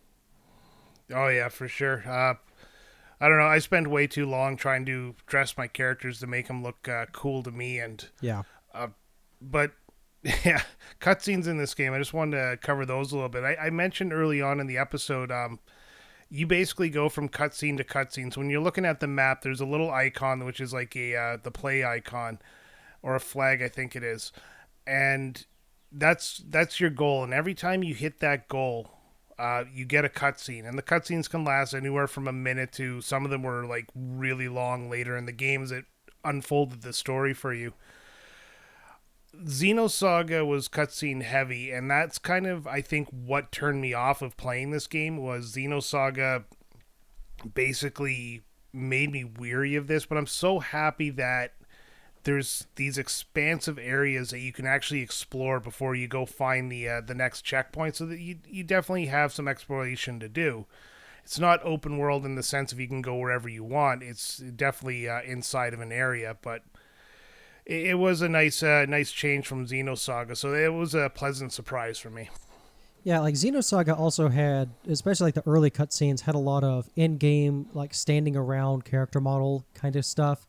And obviously Xenoblade has that as well, but they also mixed it up with your more dynamic cutscenes. It was still in-engine, so it wasn't like the graphics just suddenly got amazing out of nowhere, but they really, what I really appreciate about when they go for that dynamic deal is they shoot the Xenoblade cutscenes like it's a dadgum movie. Like everybody's gets their action shot.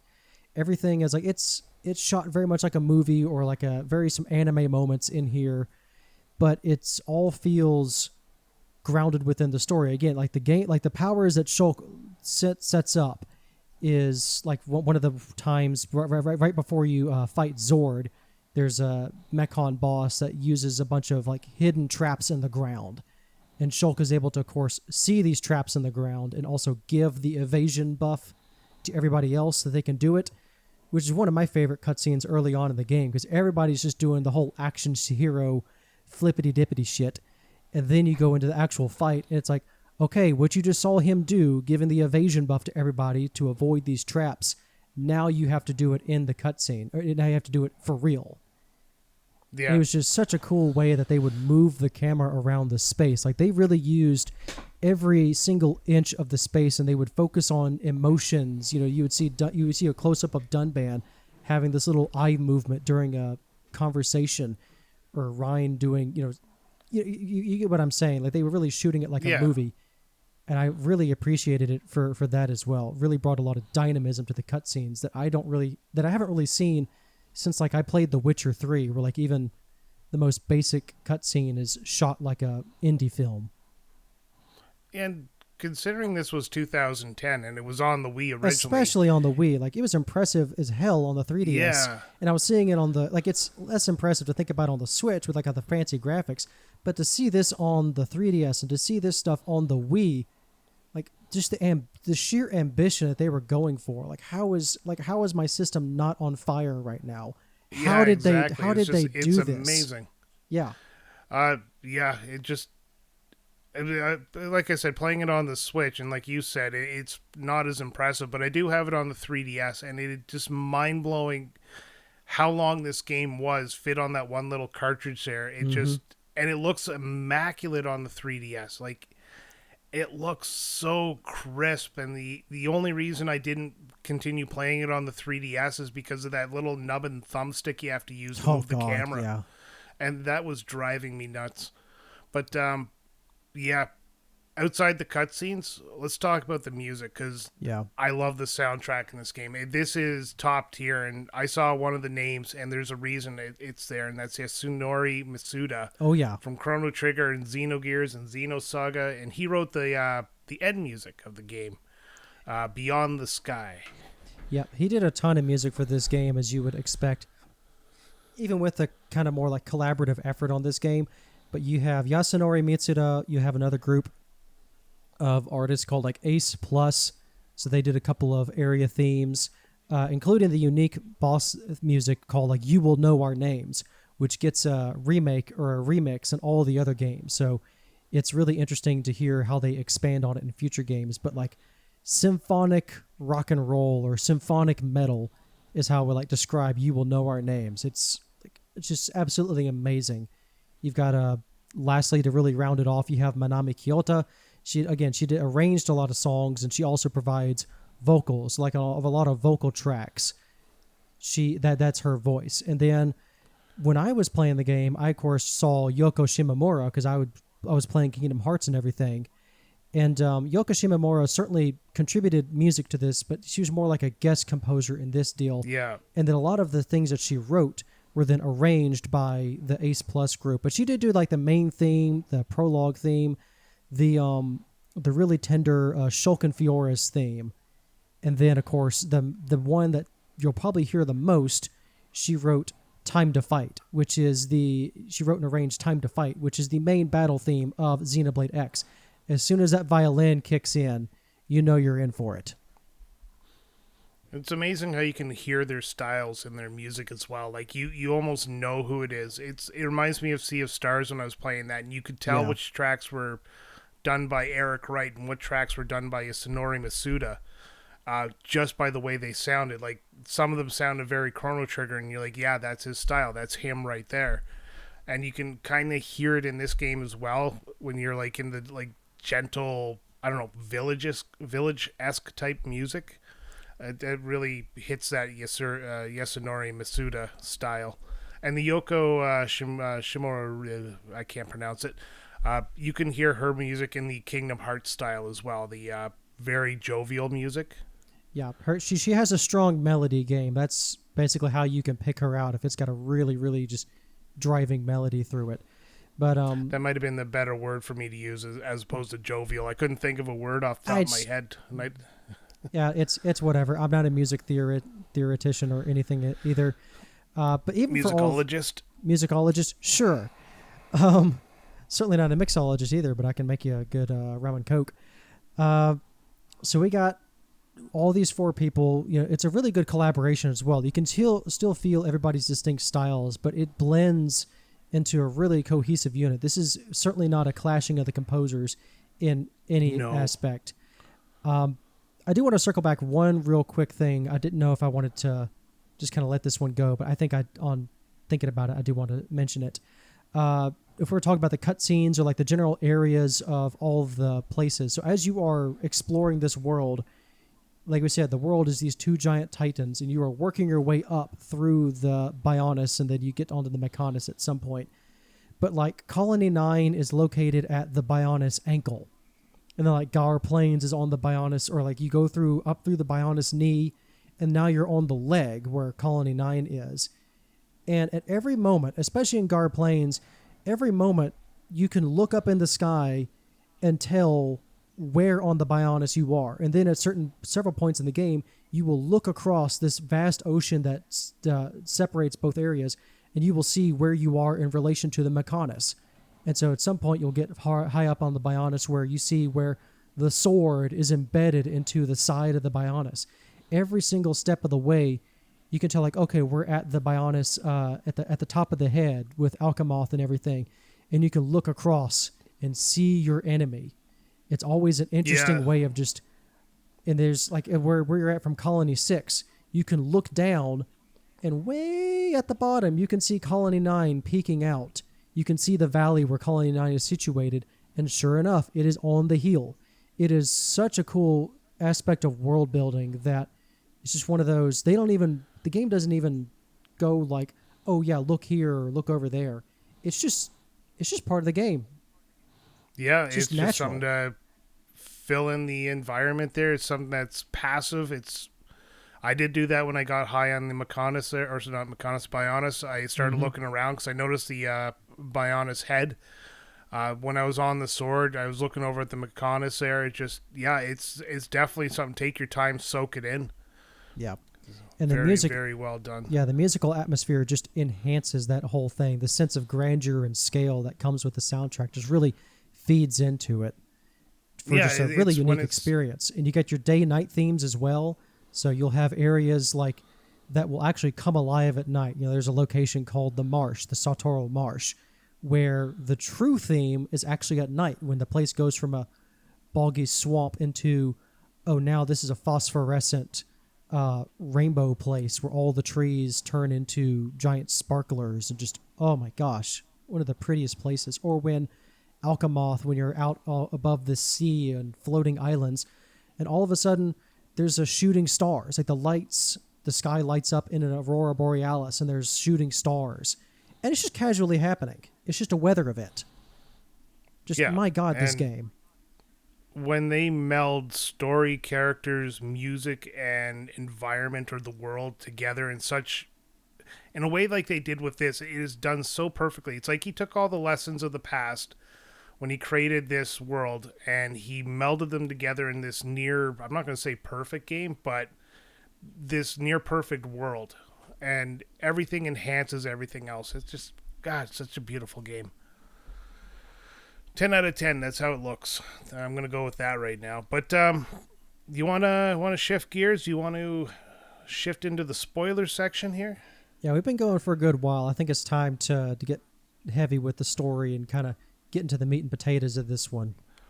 Yeah, we're not going to ruin the ending of the game here, but we are going to get into some of the reveals that happen. So if you don't want to listen to it from this point on, thank you for listening, and we hope you check us out again. From this point on, we are going to say spoiler warning, so you've been warned. So what is the main twist of the story, Dave? There's a bunch of them, but I think the first big one is what is Mechonis, or what are the faced Mechon? Yeah. Because throughout the whole story, the Monado, again, it cuts through Mechon like butter, but then the faced Mechon, for some reason, just doesn't work. And it's actually told you... On top of that... Uh-huh. Yeah, sorry, I just want... No, you go ahead. The one to reveal this. Go ahead. But early on, we are cutting a Mechonis with the Monado, and the sword goes, and it goes right towards Fiora, and it bounces off her. That's exactly what I was going to say. Yeah, exactly. Yeah, I knew you were going to say that, but the point I wanted to bring up was... You have the honors. I did not realize that until it was revealed later in the game. I was just so completely oblivious to this obvious clue that I sat there and when the reveal happened, I was like, oh, well, I'm a fucking idiot. Holy crap. Because they re-showed that cutscene. Yeah, they showed it. It was like, oh my God, they told me what this thing was 2 hours into the game. Yeah, like, and oh my gosh. I barely even paid attention. But they do also kind of red herring it because it's early on. It's like Shulk's trying to hit Metalface, and he's like, what is that light? Other Mechon don't have that. So first I was thinking like, oh, the face Mechon must have a special shield. And then, like, why did Metalface suddenly take off? Oh, the anti-Monado shield must be wearing down. That must explain it. Or like when Zord was dunked in the Ether River after his boss fight. Of like, oh, it just totally took out his shield and he's all corroded now. So he's good. Yeah, and Metalface didn't talk at first. It was Zord who was actually revealed that the face Mechon can talk. Right, which was your first hint of what they were. And then after you killed Zord, Metalface started talking, and what a McDastardly type of voice too. I love him. I love to hate him. Yeah. He was casted perfectly. My goodness. Yeah, and the big reveal with him is he's actually what's his name there? He's Mumkar. Scroll up. Mumkar. He's Mumkar, the one who ran away from the Prelog battle. He runs away. He joins the Mechon, or who was going to be revealed to be the big Mechonis bad guy, and you find out that the face Mechon are actually Homs who've been converted into these Mechon-faced robots, and you can't cut them with the Monado because they are Homs. Yeah, the whole thing is the Monado cannot hurt people, and that was again told me at 2 hours into the game, but then so soon after that, Fiora is killed off by Metalface that I'm thinking a complete different line of thinking my first time playing through. And it just feels so obvious. That's the best kind of twist. It just feels so obvious in hindsight. Just 10 out of 10 on that one.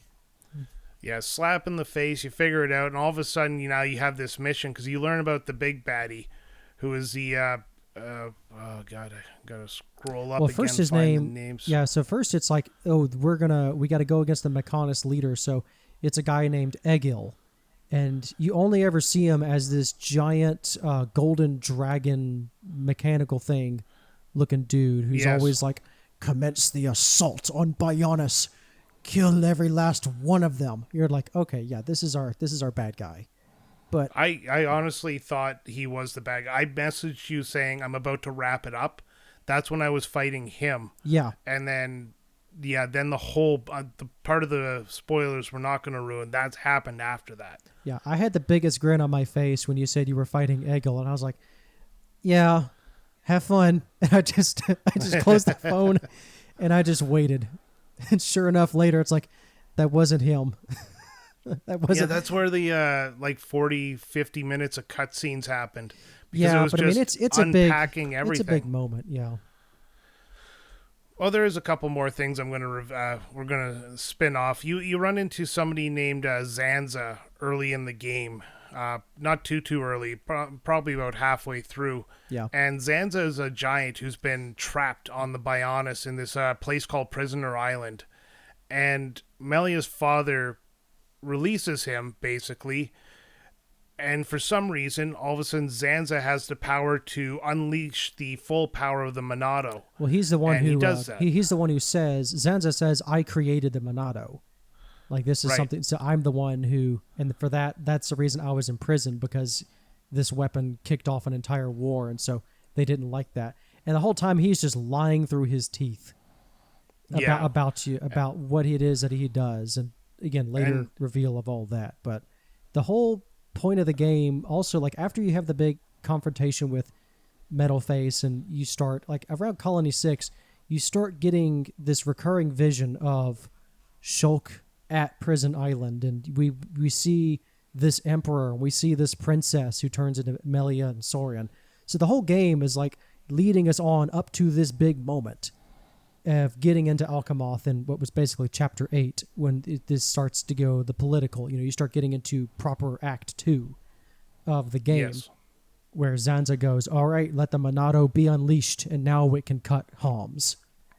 Now the game opens up, and Shulk's all of his arts get leveled up, and the Monado gets a power up. Right about the time that Shulk's starting to fall off the damage curve, he gets that big buff. It's a literal game changer. So the entire game has been working up to this moment, and you finally get that big cutscene, and woof.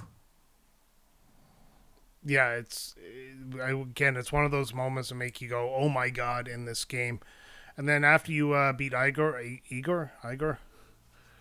Fuck. Yeah. Okay, Egil, you're going right back to Mechonis land. Gotcha. Yeah.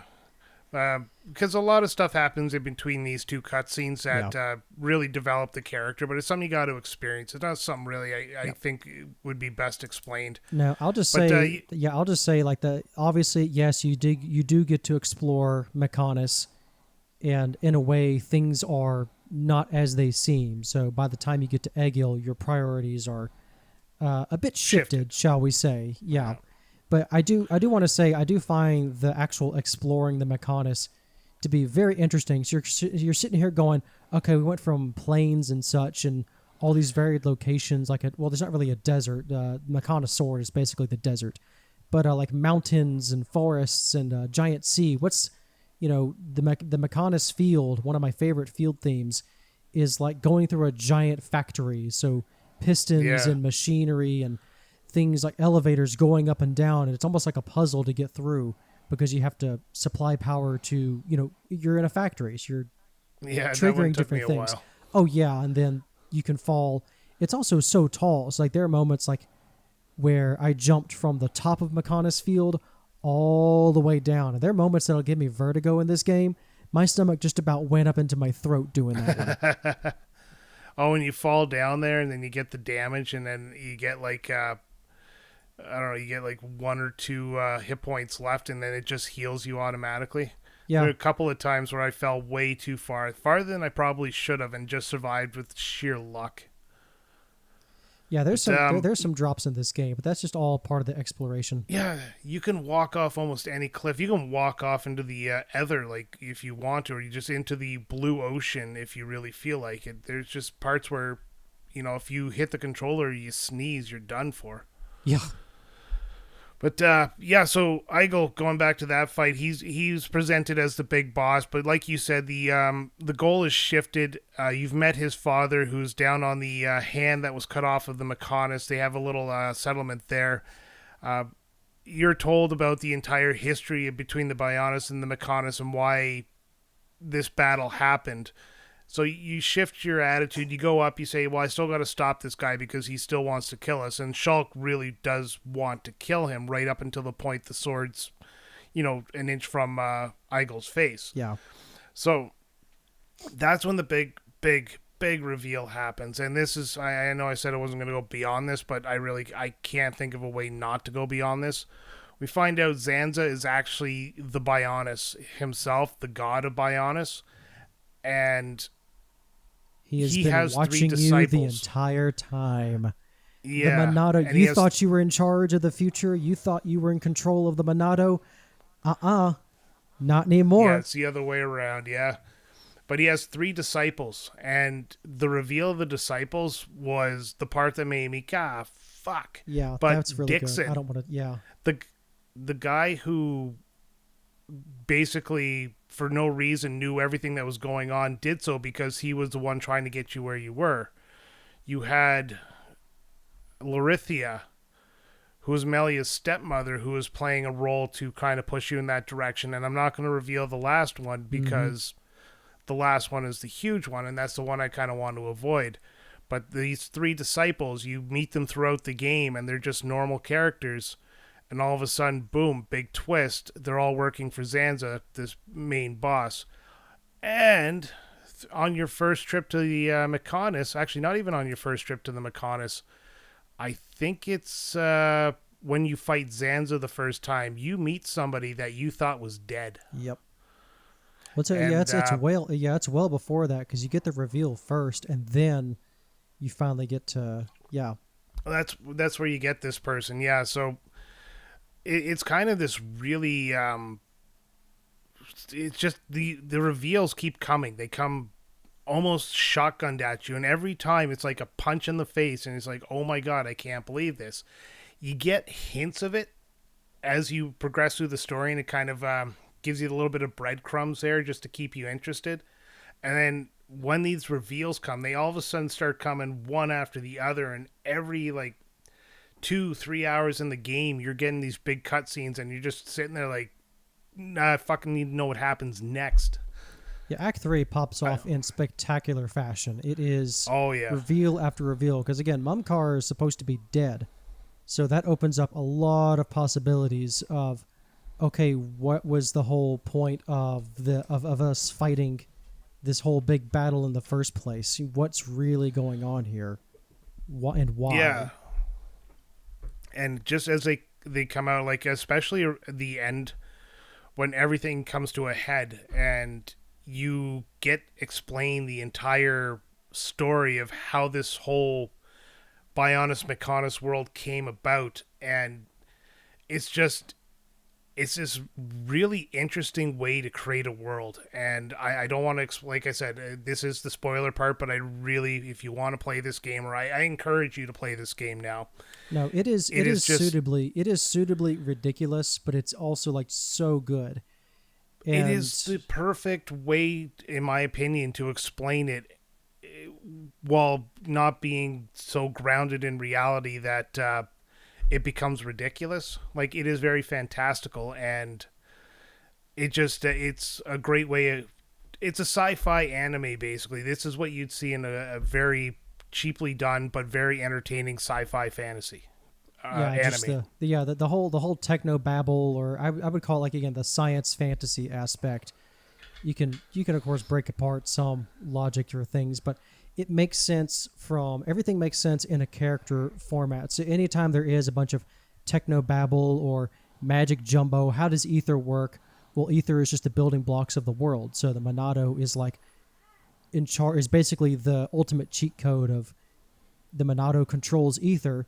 So if you take that up, if you scale that up, how much ether can you manipulate? Because then if ether blocks are building life, the Monado can potentially change and manipulate and warp life itself.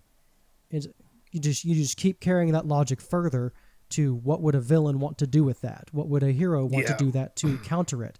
How do you even, if you're up against something that can do that, how the hell do you face it without getting de-atomized, essentially? Yeah, exactly. We're running about an a hour long way. Yeah. 35. Yeah, this has been a great conversation, but you have some things here on the notes, some tips and tricks by Dave. Do you want to go over them quickly? Then you can do a wrap up and give your rating out of 10. Yeah, sure. So, in fact, you can probably put this tips and tricks at the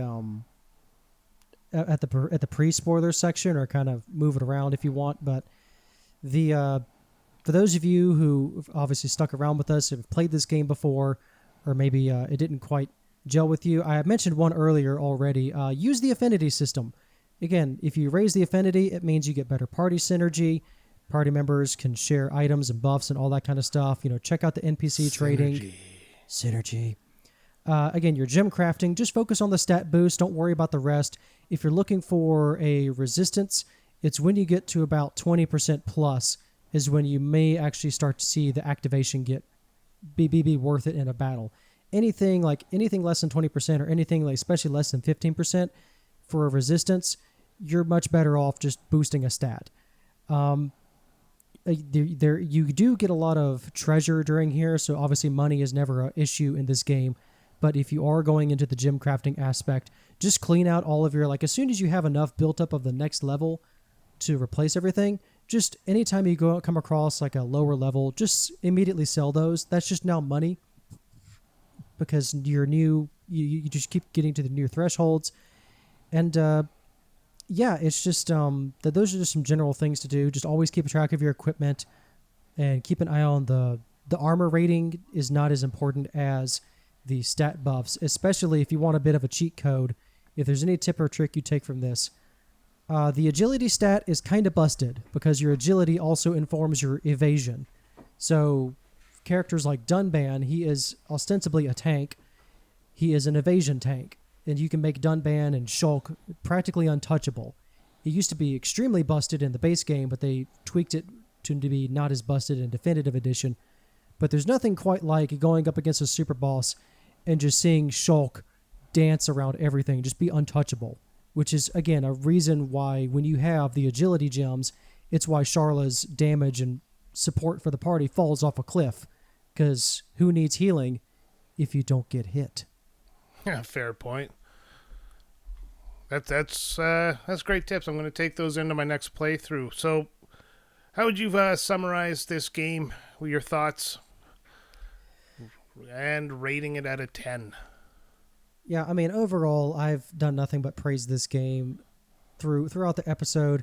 When I played this, I was still relatively new to the really super duper hardcore JRPGs. If there's anything, the greatest thing about this game is it is a very, very involved RPG, which is also one of its weaknesses. It is a very, very involved JRPG. It's that classic kind of game. You get through it, you put it down for a week or two, you come back. What was I doing? Where am I going? Ooh, yeah. I have no idea what I'm supposed to do. It really demands a lot of your time, but Xenoblade Chronicles also respects your time.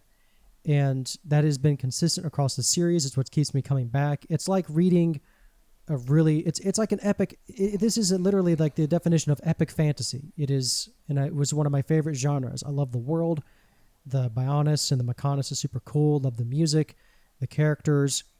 It's just a very involved JRPG. The battle system, me going back to it now, I am trying to think about it just by itself. If this is the only one you ever play, this is a really cool battle system. It's very flexible, offers a lot of freedom. Like, yeah, your party members all slot into specific roles, but they can also have a little bit of wiggle room within that. Nobody's like one note. You can push someone more towards like physical arts or ether arts, but that's specific stuff. This is, at the time that I first played it, it was my favorite JRPG of all time. It was one of my favorite stories and just media of all time. That hasn't really changed. Certainly there are some Xenoblade games that I enjoy playing more because this is the foundation for the rest of the franchise. So obviously they have taken this battle system and have expanded it and refined it over the years. But the story is still something that I hold very much dear, and I still think it is one of my favorite JRPGs and one of my best written JRPGs that I've ever experienced. And so, yeah, this is easily like a 9.5 out of 10 for me. Very minor issues with this. Yeah, that makes a lot of sense. I'll summarize it. A lot of what you said is spot on.